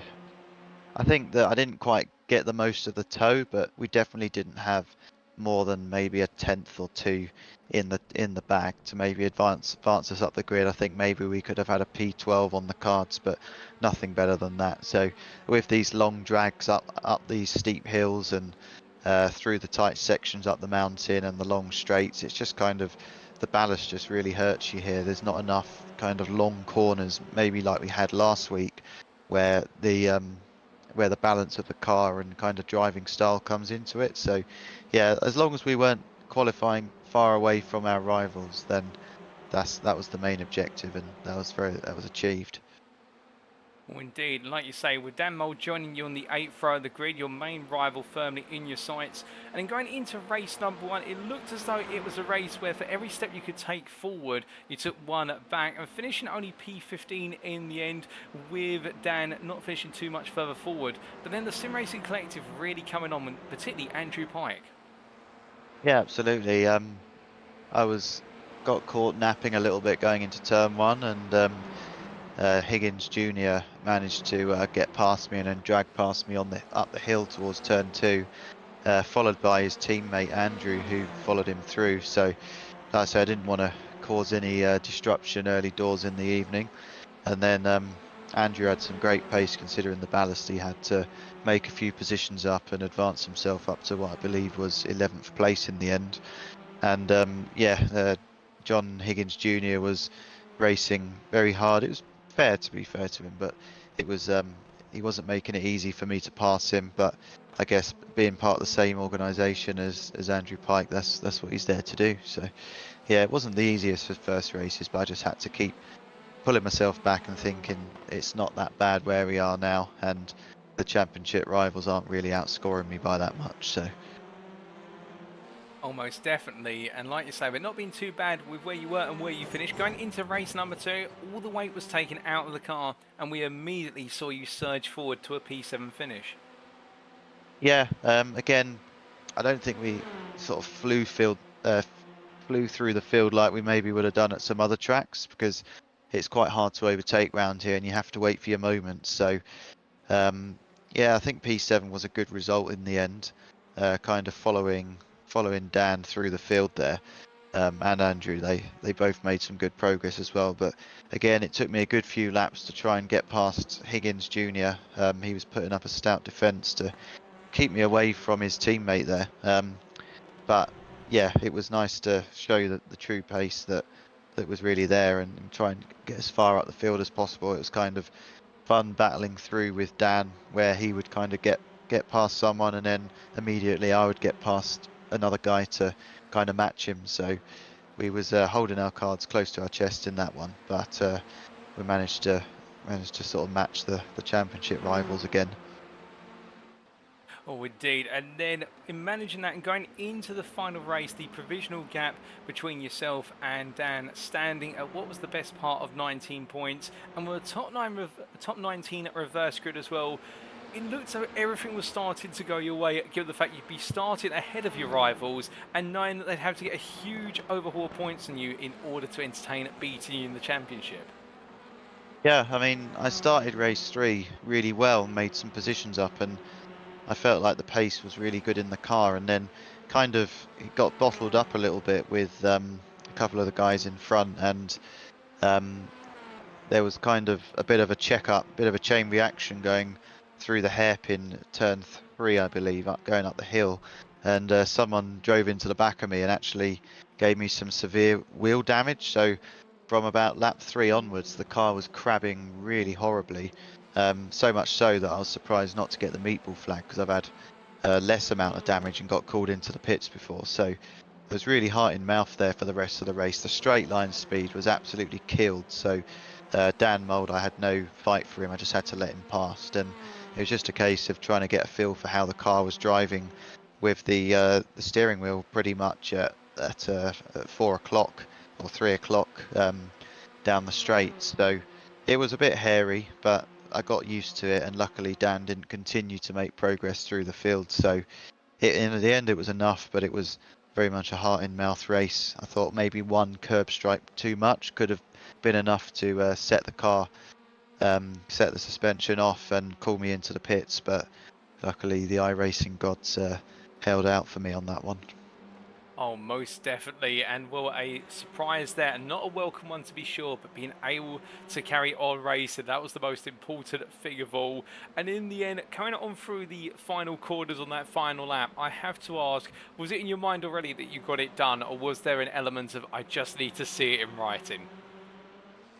Yeah, I think we all wanted to see it in writing due to the complications of the way the points work at the moment and drop scores and everything. You don't know if they're going to suddenly turn around and say, oh no, there was a mistake from one of the earlier races, and actually, actually we're not leading, a little bit like there was with the AM Championship, albeit it wasn't as close in our battle.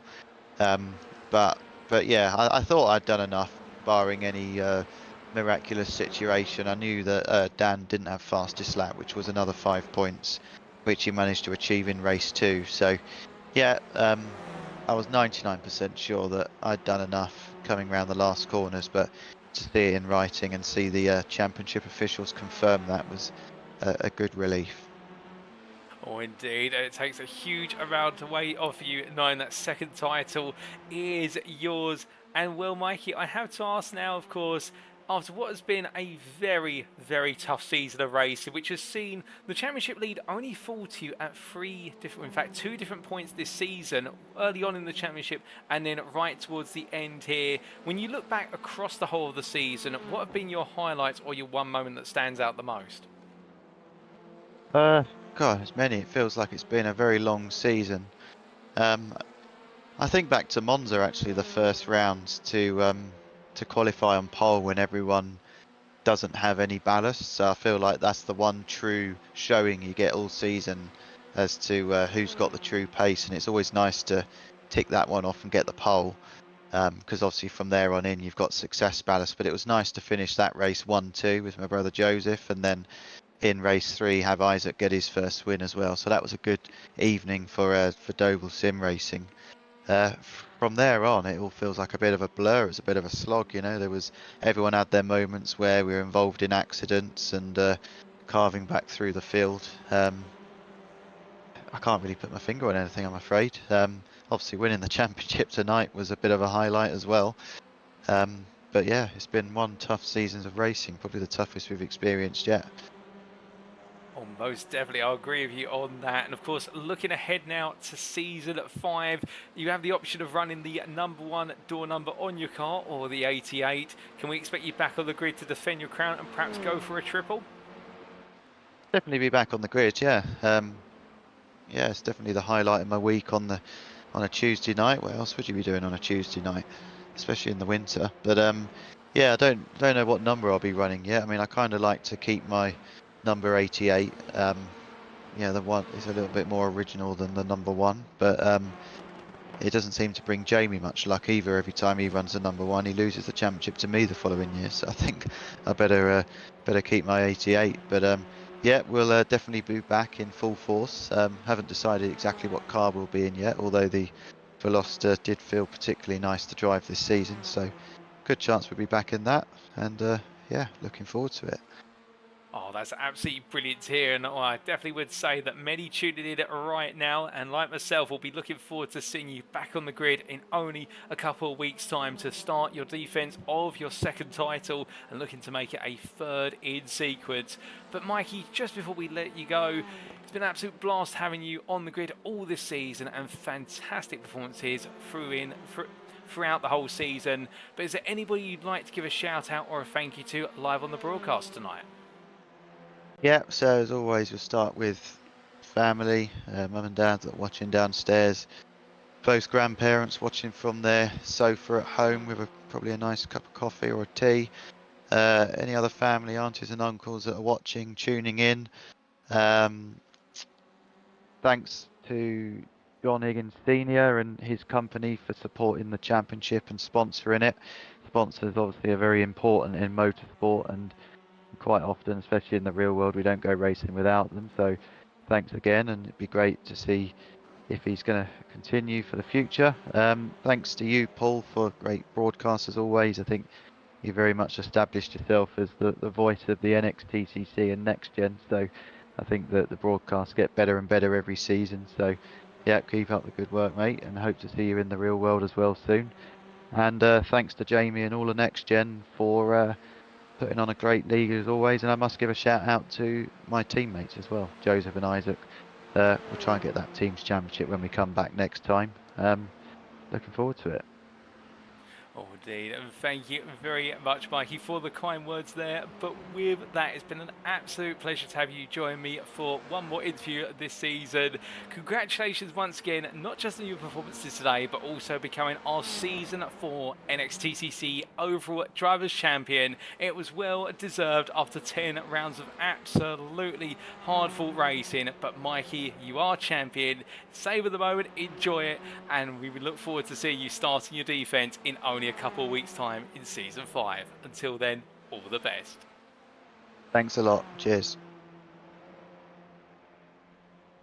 So hearing there from Mikey Doble, the number 88 pro driver, our overall drivers champion, and really interesting to hear his thoughts going into tonight, but also the way he gauged his performances tonight as the evening of racing went on. With qualifying, for example, feeling as though the best he could achieve would be P12 given the success ballast, but knowing that the way the races would ebb and flow would see him shed the weight and then potentially put some back on towards the end, and always mindful of his main rivals, particularly Dan Mould, but also to a lesser extent perhaps initially the sim racing collectors Andrew Pike, and also cognizant of Gavin Gardner.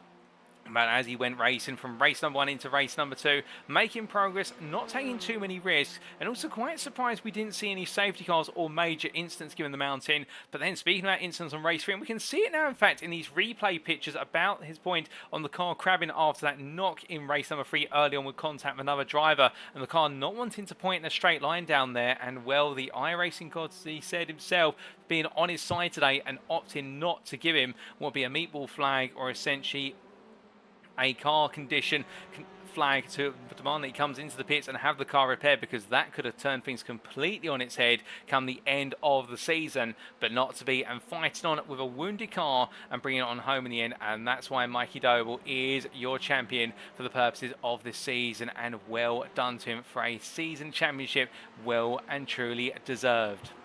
But now we come on to what is our second interview, ladies and gentlemen. And coming from Mikey Doble, our overall drivers champion, now to what is our Pro-Am drivers champion. And we're going to be hearing from Lee Horn very shortly, and his thoughts on what definitely has been an emotional night for all the right reasons in the end, although I don't think he can quite believe it. But as he gets ready to join me in the interview room, in fact, I think he's ready to join me now. He does do so, and welcome to you, Lee. And I have to ask immediately, how does it feel to become the Higgins Automotive Pro-Am Drivers Champion for Season 4 of the NXTCC? Oh, good evening. A massive, massive relief.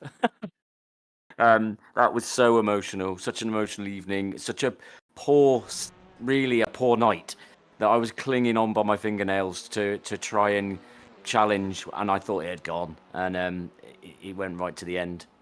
Oh, it was madness. I've just been through every emotion you can imagine. Crying, annoyed, frustrated, just everything. Oh, goodness me. Well, we can definitely feel for you, because going into tonight, I have to ask, of course, you had quite a sizable championship lead on the best part of what was over 60 points. And Bathurst, of course, being a bit of a risk versus reward circuit with the mountain, with the high risk of accidents and safety cars.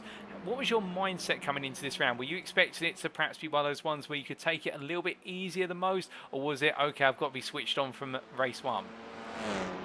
Well, around here, being switched on from race 1 is vital, because if not, you can have a nightmare, as I nearly did and did in places. To be honest with you, I sat down at one point today and I went and had a look at the scoring structure. I went and had a look at how many points I was ahead, and I worked it out. And there was about 170 points on the table with a 65-point lead, something like that, 65-point lead. So I thought if I can get minimum of fifth positions, and Reese didn't get pole, for example, which he didn't, I could afford that. And then, well, it just all the biggest plan for me was I just needed to stay out of mid pack and have a good qualifying. And my build up was, I was quite confident. I felt like I had to be on the edge to be quick, but I had reasonable pace to be, I like to think, near the top 10 or maybe in the top 10 overall. And then I was just stuffed qualifying up, and I was like, what are you doing? I just made a complete mess of it. I got a banker lap in and then didn't, unfortunately, get a quick lap in. And so had to battle from there. So, yeah, the approach was that I know I was going to have to work for it, but I had to get minimum results. And despite having a reasonable lead, I knew it was very easily lost, which it nearly was. Oh, most definitely. And interesting to hear your thoughts on qualifying there, the fact able to get the banker in, but not able to find the ultimate lap time. And I have to ask with regards to that, of course, we saw the majority of the field, unless you were Benjamin McCluskey, who seemed to do it as a bit of a lone warrior at the front of the field. It looked so everybody once again wanting to be in the tow of another car. I presume the tow around here was quite important for gaining a lot of speed on the straight, and therefore the best part of, say, half a second's worth of lap time. Yeah, the slipstream did help if you got it in the right place. I think you could be hampered across the hill and in the bends, but if you could get them coming down Conrod or going up the hill, obviously after turn one, then it was useful. But if you were then too close, it could really be a little bit of an off-put. I think my quickest lap times were put in without slipstream. So I did, where I was sat, I wasn't intentionally trying to get slipstream. It's just unfortunately where I ended up, because I was very wary that you just don't get many laps with a 15-minute qualifying and a 2-minute 20-odd lap. So you've got to get 2 laps to warm the tyres up. You can't push, because it's just the tyres just don't get up to temperature until you've done 2 laps. And so you just have to go where you go, wherever you are, as long as you're not too close to somebody. So it was tough, and unfortunately, yeah, it didn't go right for me. I didn't put in the time that I knew I could have got, and so I was a little bit on the back foot after quali. So coming out of quali, and like you say, being on the back foot, race number 1, saw you make some initial progress, but it looked as though progress was hard fought every step of the way. And with regards to your class position come the end of race number 1, it was a P9 finish in class, but again, plenty of drivers out there all wanting to take places off of you. Yes, yeah. I mean, I enjoyed my battling with Isaac. He's been a close rival all season. Managed to keep him behind me. I knew I had bigger concerns with the guys up front, but I knew I just couldn't get to them. I had, I think, 3 or 4 pros in front of me that even if I passed them, it was unlikely I'd keep them behind me because we're all sort of quick as each other. So I wasn't going to get anywhere. So the concentration was to obviously try and make up some overall places if I can, to get closer to what was hopefully going to be what would have been a great reverse grid position slot. But and I did do well, actually. I think I was 21st and I got up to 16th. So I made some good positions, and I was I felt okay. I know I was obviously quite far out, but I still had something like 42 point lead, even though Reese obviously went and took class win in P1, which was a very great drive from him. So I knew it was still possible. And I just needed to obviously try and keep it clean. But then race 2 happened. Oh, indeed. And unfortunately, we do have to come on to that race 2 and what played out there. It looked as though it was an okay start, but very quickly it went from good to bad to disaster. Yeah, it didn't start too bad off the line and battling with a few cars, just trying to keep the pace up. Then, unfortunately, a few moments with the cars in front of me slowed me up, which meant the guys behind me then could attack onto me. And then, unfortunately, yeah, with a bit of battling with one of the drivers, I got into a move which, yes, I think I moved across a bit. At the same time, I was being fought for position on track, which is fair enough. I didn't expect a free ride from anybody at any time. I was a little bit disappointed myself and a little bit disappointed in the situation, but that's racing. Managed to crawl around, obviously get pitted and get back on and get back on the grid to continue to do the best I could to try and see if I could still salvage something from race 3. It was tough, and I was absolutely gutted, if I'm honest. And I thought it was gone. I generally thought, I know I had that lead, but it had just been eaten away too far. My rivals that were closest to me in the championship were all, in the top 3 in class. Went coming for that race 2, and and I thought it's done now. But I'm a battler. I don't, some people you see, they have a crash and they quit out, and I'm not that type of driver. I'll drive it to the end, even if I'm out on my own at the back. And it just goes to show tonight that doing that, as you still got to be in it to win it, and look what happened.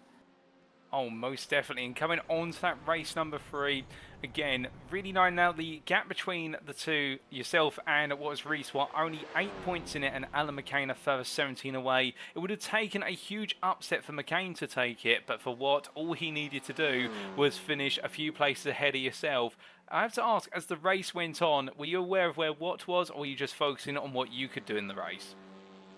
Well, initially, I was very aware of where they were and knew what I had to do, and that's to try and get as close to them as I could, because I needed the points to be minimal between us. I never even dreamt that I would get past them, and I didn't.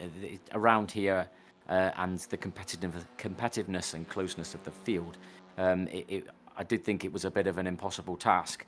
I feel a little bit foolish, if I'm honest, because I've had a poor night, and to cap it off, race 3, you probably saw on the stream, I just got my clutch in the position that I felt I normally have it in to have as quick a start as I can. As soon as it goes green, I've already part lifted the clutch, and then I lift the rest.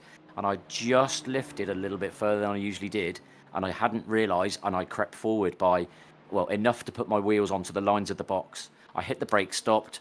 As soon as the lights changed, I started, but I knew full well, it's iRacing, I'd moved enough for it to give me a drive through. And so I slowed down and let 4 cars by foolishly, because I thought it was over, and I'm like, what am I doing? Race round, get in the pits, and just get your head down and race as much as you can. And I wasn't aware of where they were, and I thought, I've just got to keep my head down and keep going. And then I think 3/4 of the way through the race, I looked up, and Reese's name popped up on my relative, like four cars ahead. And I thought, hang on a minute, this could be really close. And then I was talking with Matthew and Paul, my teammates in the chat room, going, where's Alan? How far is Alan up? Because he could take this one. And we're both like, oh yeah, Alan could take it, because he wasn't that far behind. And then he disappeared off the relative. And then I'm coming down the Conrod Straight, I think it was on the penultimate lap, and I saw Matthew Cheverton, I think it was, have an altercation and come off. And I gained 1 PA spot.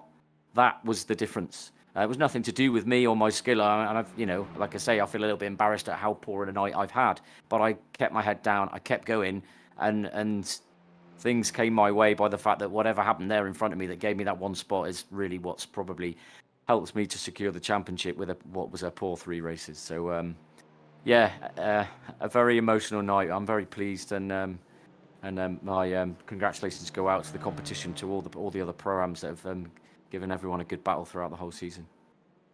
Well, I would say, Lee, you've perhaps had, in the equivalent of Lewis Hamilton back in 2007, you've had your own is that Glock moment, but more of a is that Cheverton moment, if you will. That is a very good analogy, Paul. Yes, indeed. And as a result of it, well, you still had to keep the car on circuit and bring it home each and every race to score the points to get you to the finish line. But in the end, you've made it. 2 points being the difference, whether it's 2 points or 20, winning is winning, as they say. And having picked up your first major trophy with regards to the NXTCC, I have to ask, what's next for yourself? Can we expect you on the grid for Season 5 to either be racing in the Pro Class or defending the Pro-Am title? What's your plans? Most definitely. Touring cars is my passion. It has been for many, many, many years. Driving these on iRacing, which I find the most difficult out of all the other touring car games I've played or currently play. I love it. As I mentioned in previous interviews, I've found my feet and I've managed to bring myself forward. And and very welcoming of the promotion, albeit not looking forward to becoming a pro, because I do feel that this here right now was my only opportunity to win, to win an accolade in this league on iRacing. It's my first iRacing accolade. I've got a few on Race Room from past leagues, but none on iRacing to this point. So I'm really chuffed to have secured it. But know full well, I'll be moving up to the pros, and I doubt I'll be winning much there, but certainly competing and battling as hard as I can with the rest of them to achieve some good results, I hope, in the new Season 5. Well, we definitely look forward to seeing you on the grid for Season 5, and whether you're a pro or still battling in the Pro-Am class to defend your title, we'll be all the happier to see you out there giving it your all week in, week out. And just before I do let you go, Lee, is there anybody you'd like to give a shout out or a thank you to live on the broadcast tonight? Well, thanks as always goes out to the sponsors. Obviously, head sponsor for this championship, Eagles Automotive. Thanks, John. It'd be hopefully looking forward to hearing some of your comments. You might be continuing with us for next season. We'll see how things develop, but that would be good if it does. Obviously, all the rest of our sponsors.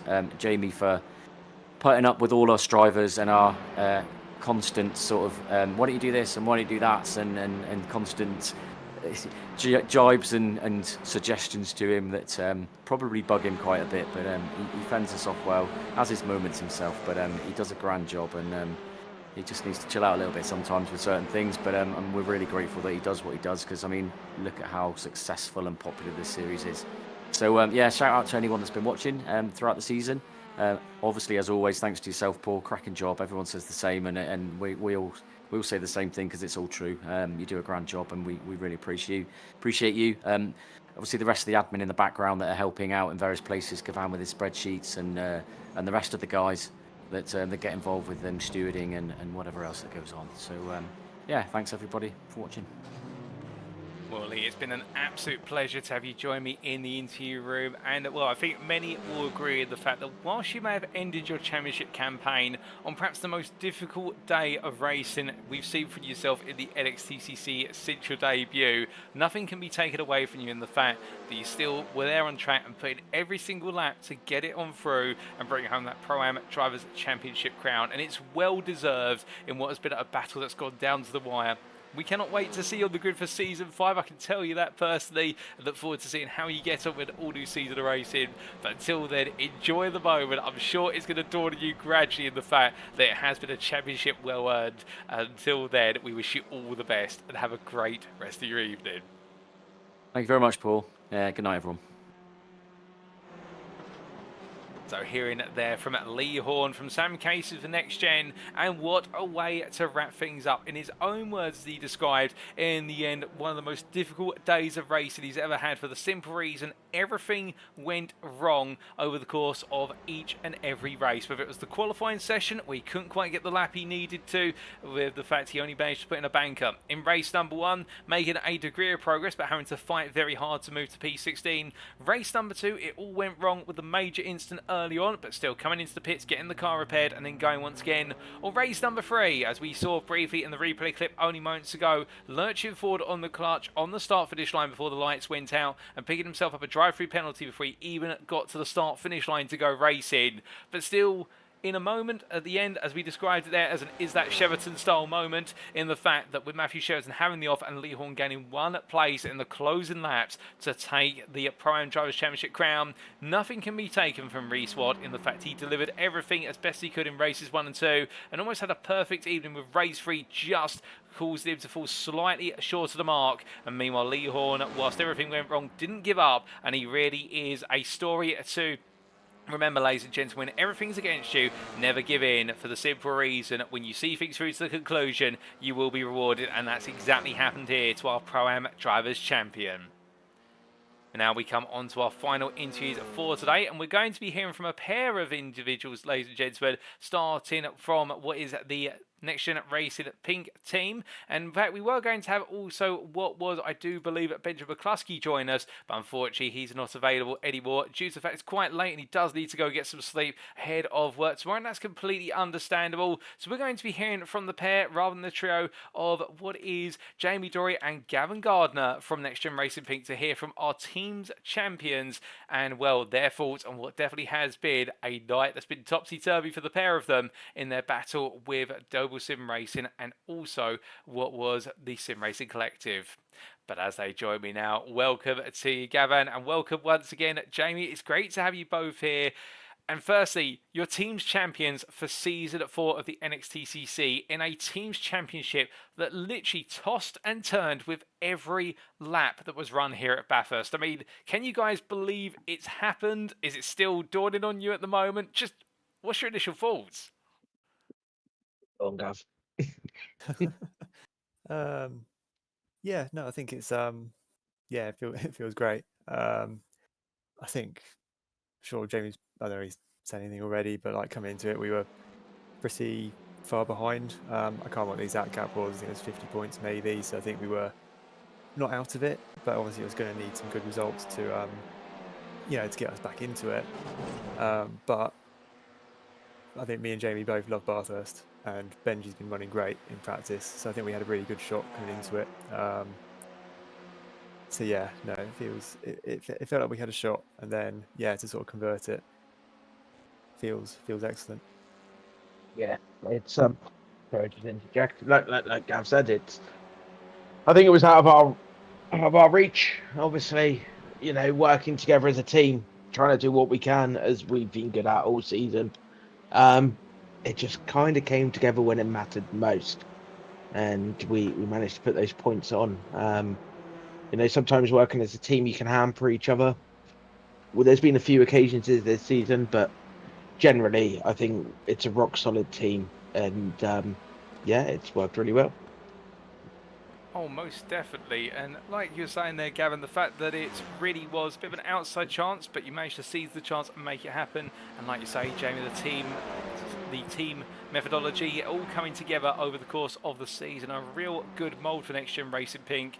And coming into tonight, being the outsiders, and also there being championships still underway, such as for yourself, Gavin, the outside chance of that overall Drivers' Championship. I have to ask, at what point did you both start to feel that actually this could be on and we could potentially steal away the championship from both the Sim Racing Collective and Doble Sim Racing? Race one, really, I think. when we got, I think I can't exactly remember the results, but I know Gavan won race one, so it was a strong stepping stone. I was kind of P5, I believe, during the race, so I had a little bit of time that I had a bit of a buffer.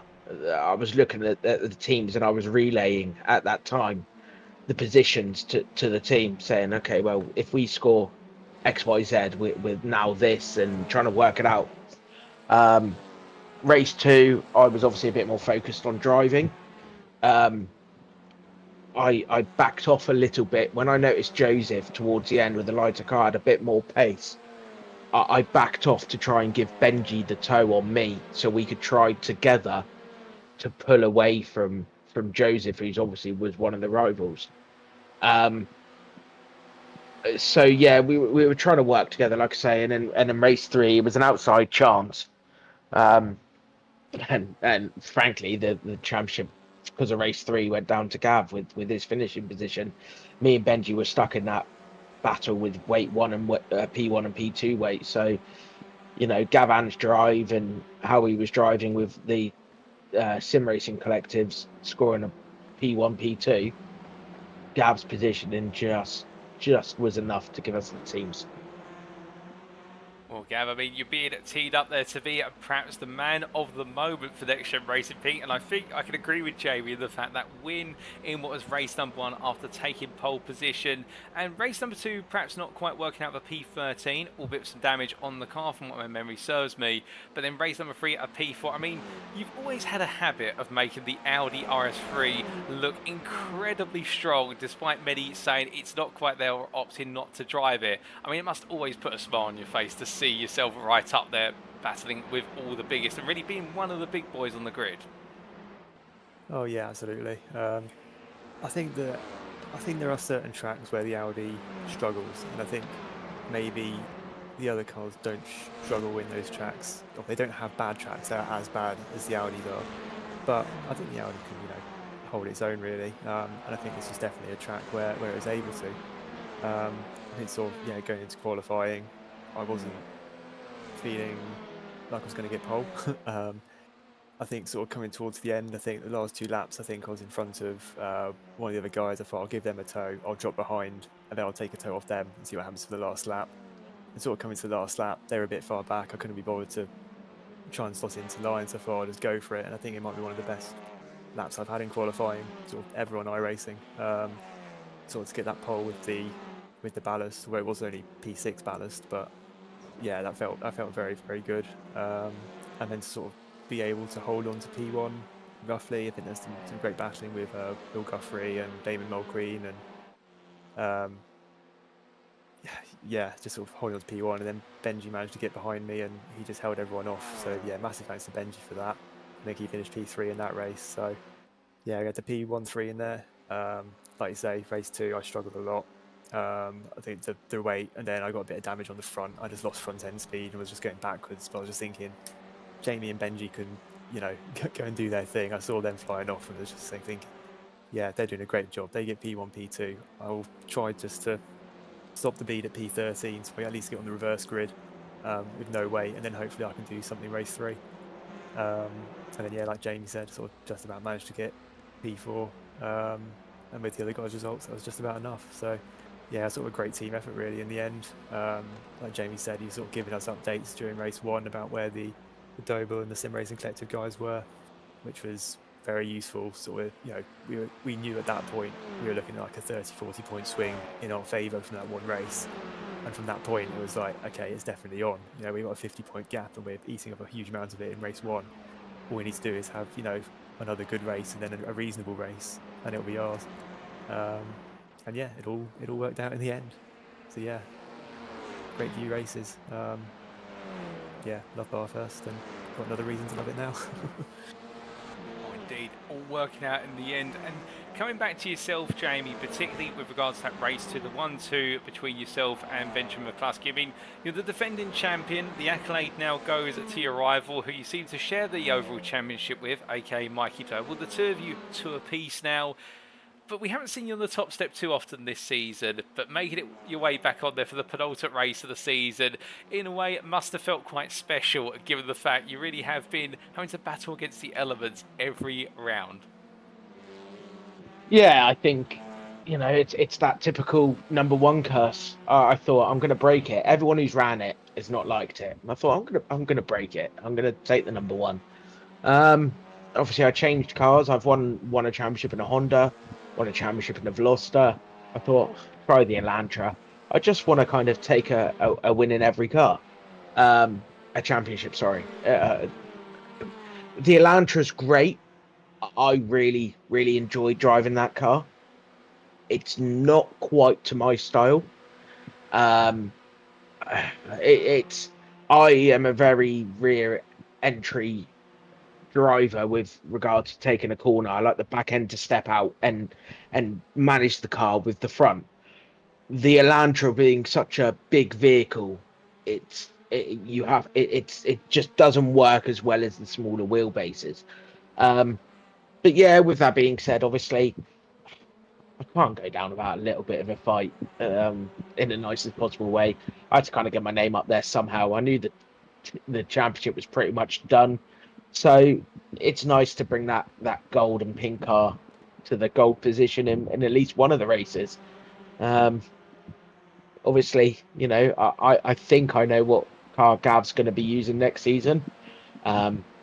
He's very well averse to this car, but he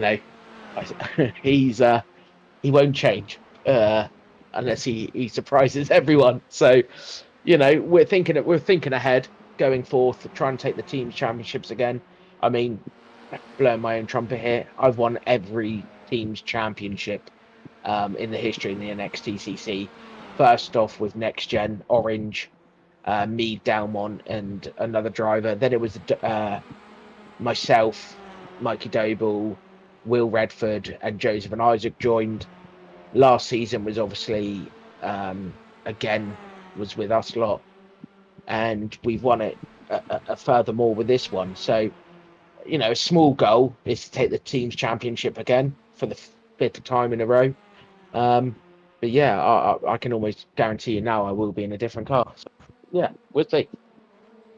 Oh, indeed, we will, and well, that's quite a fine goal you set yourself there. And like you say, having been part of every championship-winning team since the inception of the NXTCC, and looking to yourself, Gavan, of course, it's the first, I do believe, the first major title you've picked up over the course of your NXTCC career. Of course, you come very close in the past in the drivers category, but here today picking up the team's championship crown. And what's your focus for season 5, presuming you're going to be on the grid? Oh yeah, of course you'll see me. I was going to say he's on the grid. There's no doubt about that.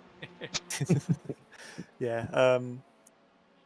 Yeah. No, I think let's make another push. Let's see if we get a team championship. I think for me, I'm not a massively championship focused driver for myself, so like I like to get a few wins through the season, which I've managed to do this season. I like to finish as high as I can, but I know there's a lot of guys who are so consistent and so quick. I just want to have a few good showings, I guess. Then yeah, I think if I can spoilers, if I can get the Audi up there for a few races next season, that would be Really? great. And yeah, if I can sort of help the team out and get another trophy from the team, that'd be fantastic. I'm more than happy with that.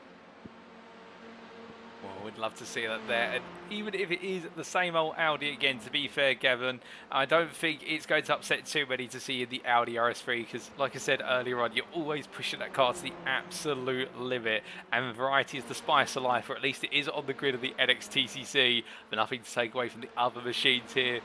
But gentlemen, just before I do let you go, we'll start off with yourself, Gavin. Is there anybody you'd like to give a shout out or a thank you to live on the broadcast tonight?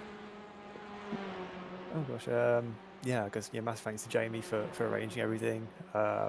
Thanks again to Jamie, Benji, and all the teammates. All the other NXTGEN guys who get involved. Thanks to all the competitors, everyone who makes these races so fantastic. Thanks to the sponsors, and massive thanks to you, Paul, for doing these broadcasts. I always say it's one of the biggest assets we have, and watching these back is just makes these races what they are really. So yeah, thank you so much. And coming to yourself, Jamie. Right, this might take a few minutes. Yeah, so personally, I'd just like to start off every single person in the league, turning up week in, week out, making the league what it is phenomenal. Great racing. There's been a few incidents, but majority of it's one of the cleanest, best professional leagues, I think, and that's not down to me. That's down to everyone who participates. As we spoke earlier, massive shout out to Higgins Automotive. Like I say, search them on Facebook. What they've done this season has made it from a good league, I think, to a great league with the professionalism of themselves. Doing the driver of the day, the Higgins Automotive Championship driver of the day, it's like a Jack Sears. It just brings that extra element. Absolutely phenomenal, and like I say, hopefully we'll work more closely in the future. The staff behind the scenes, in the admin side, obviously Lee, Mark, Benji does all the photos, videography, which he done for the season 5. Gaz, who drives a safety car. It can be a bit of a dull job, but he thoroughly enjoys taking that round. Martin Brinkworth for doing all the race control, pulling safety cars and keeping an eye on things. Gavan for doing all the points behind the scenes, stressed. I don't know how he does it, because that confuses the hell out of me, well above my pay grade. Paul, yourself for the excellent interview that just stream that makes it look so professional. You're doing it in real life now, and it's great to be able to retain you into this series, and you make it a solid 8 out of 10 to a 10 out of 10. Just the enthusiasm, it's great to watch, and it grips you. Everyone, I'm sure, agrees in YouTube. It's just a massive collective. All the sponsors, Sam Cases for the plaques and things he does. Mark Sykes Designs for doing all of the cars and things. Alan McCain for helping me with the championship cars that have improved this season that we hopefully take forward. It's just a massive team effort from everyone involved. It's there's not one person. So I do the work, but to be honest, I think everyone else takes the precedence over me. I just am the person it filters through. So every single person, I can't thank everyone enough, otherwise we'd be here all night. So yeah, no, massive thank you to everyone. Well, gentlemen, a massive thank you to you both as well for joining me in the interview room this evening. And again, to reiterate, a brilliant set of performances today to yourselves, but also to Benjamin McCluskey, who unfortunately couldn't quite join to make it a three-way interview. But all the same, congratulations to you two, plus Benji and also Wayne Douglas, the fourth man of the team. Well done on taking the team's championship crown at Next Gen Racing Pink. Of course, you'll need to defend it in Season 5, and we look forward to you guys starting your title defense in a couple of weeks' time. But until then, enjoy the moment, because, of course, the pressure's going to be on, and we look forward to seeing plenty more from you in the future. Thanks, Paul. Thank you. Cheers, Paul. Thank you. So hearing there from our final interviews of today, ladies and gentlemen, that's the number 1 of Jamie Dory and the number 11 of Gavin Gardner, our Next Gen Racing Team Pink champions. And as we said earlier, the team also consisting of Benji McCluskey and also Wayne Douglas. And congratulations to the quartet. One definitely has been a hard-fought championship campaign, and coming into tonight as outsiders, being in, walking away as champions, and really putting it down to the consistency and the spread of the results between the drivers over the course of the 3 races, with Garen's win in race number 1, of course preceded by that pole position, but also McCluskey's P5 through to P3 going into race number 1, and in race number 2 the 1-2 between both Jamie and Benji. And then we saw in race number 3 what was the complete flip of the results once again, with Gavin coming on form in order to take that P4, and no other teams they quite able to match that. Doble Sim Racing and the Sim Racing Collective both came close, particularly the 1-2 for the Sim Racing Collective in the final race of the season. But in the end, by the smallest of margins, Next Gen Racing Pink have taken that crown, and absolutely pleased about it. And what an interesting accolade that, with regards to Jamie Dory being the one driver who has been part of every team that has ever taken an NXTCC Team Championship crown. Can he continue his spell, or could Season 5 see the pressure build even more? Because I'm sure there's plenty of teams out there would love to take a swig at Next Gen Racing at Pink's crown.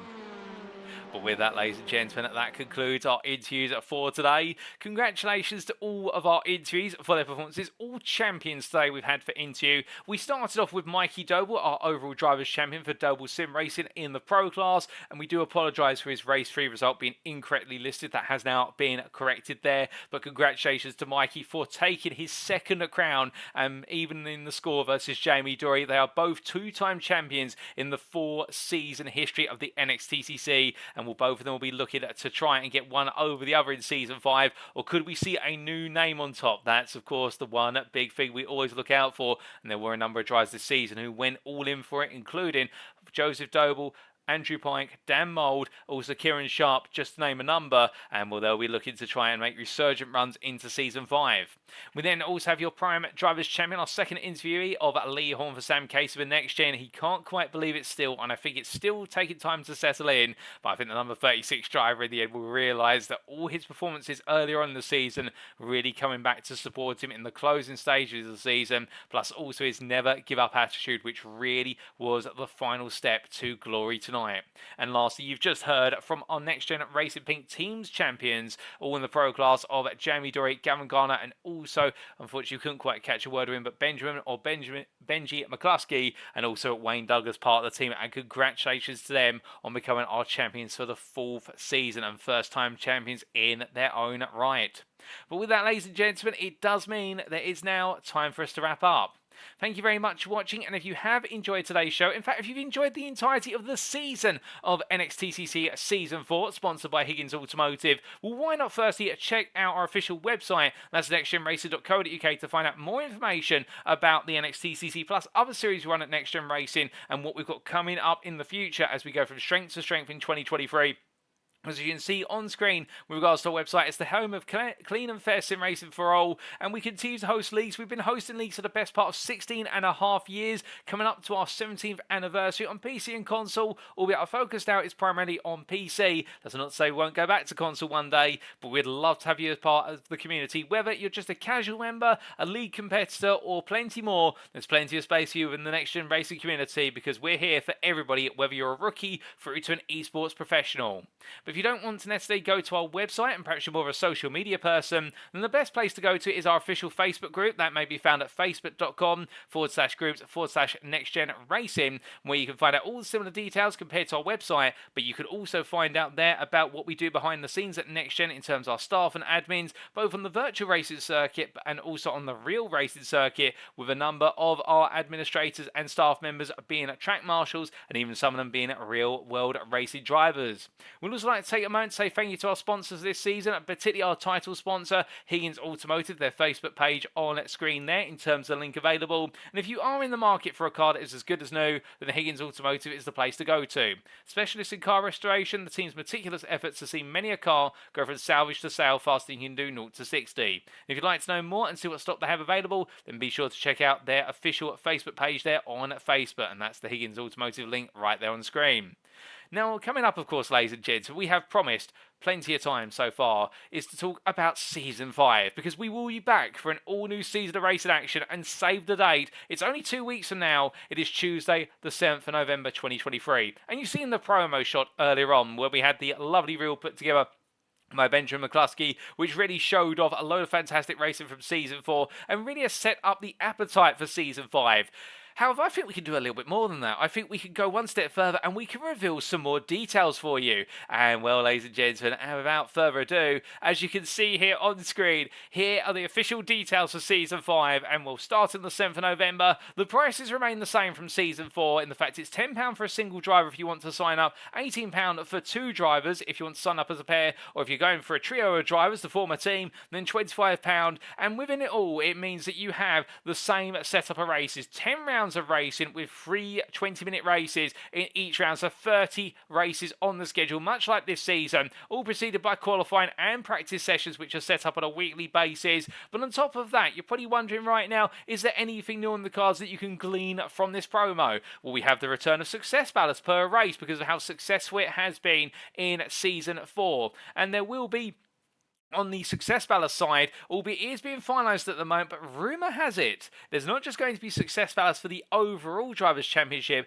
but there's also going to be some success ballast coming for the Pro-Am Drivers' Championship. Now, that's what I've been able to glean down the paddock. It's not quite fully confirmed, although it may be in the works to being confirmed, but it means the fighting will be even closer in all of our classes and all of our championships. Would you believe it? In the fact, if we have success ballast there, where it's only going to narrow the gap in the Pro-Am class even tighter, and we saw how well it worked in the overall championship this season. On top of that as well, if you look in the right-hand corner, the bottom right-hand corner in particular, you'll notice there's a statement there, which is race 2 and 3 random reverse grid. And you're probably thinking at this point, no, surely they're not bringing a reverse grid to race number 2 as well. And we can definitely say we will be, ladies and gentlemen. Race 3 will remain with the P13 through to P23 reverse grid, as done from the commentary booth. And then for race number 2, we will be looking to do a reverse grid from between 6th and 12th. Again, a lottery bowl draw. And indeed, you may be getting flashbacks to Season 3 when we started off our random reverse grid lottery bowl draw, where we picked between 6th and 12th. Well, that is going to be coming back for race number 2 to mix things up even more. But otherwise, we'll continue with the safety car, also the manual race control, and it will all be brought to you from circuit side by myself in the commentary booth. I'll be back, ladies and gentlemen, to cover Season 5. It'll be my pleasure. I'm very grateful to NextGen Racing for giving me the continued opportunity. Indeed, it does feel like a little bit of a part of me right now, if you don't mind my self-indulgence, in the fact I've been here since Season 1, and the story continues each and every year, and it only gets better to tell. But as we come onto the calendar then, because of course this is not complete without talking about the calendar, as we can see, we have got 10 rounds of racing. It all begins on the 7th of November and concludes on the 23rd of January, and we will be starting off at none other than the home of Kentish Motorsport, and that's at Brands Hatch Grand Prix Circuit. Then we're making our way stateside for the Circuit in the Americas West.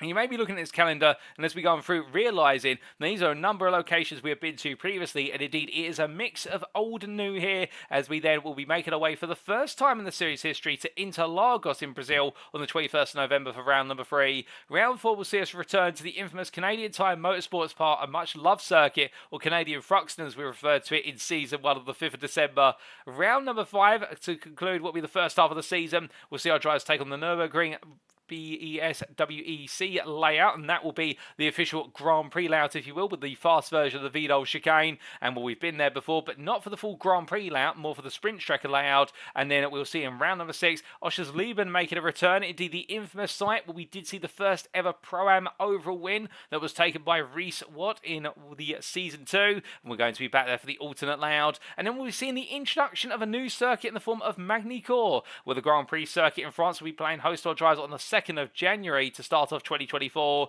We'll then be making our way to Sebring International, a circuit we've never been to as well there in the US state of Florida. That's going to be bumpy in terms of the road surface, and that could be one that catches many a driver out. And then the penultimate round it with the Silverstone Grand Prix circuit. That's right, last time we went to Silverstone, it was the national layout. We will be taking on the full Grand Prix circuit for the first time in the NXTCC's history, and then we'll bring it all to a close at the Donington Grand Prix circuit on the 23rd of January. And well, there's an analogue here in the fact that, as you may be aware, the BTCC and the British Touring Car Championship for 2024 will be paying 2 visits to Donington Park. The first will be for the traditional national layout, but the Grand Prix layout will be returning to the BTCC later on in the 2024 calendar season, and we want to pay homage to that transition by also including the Donington Park Grand Prix layout at the end of the season of NXTCC Season 5. So there's the calendar. You've seen all the details, and if you're sat there right now absolutely itching to go touring car racing, then make sure you get signed up today.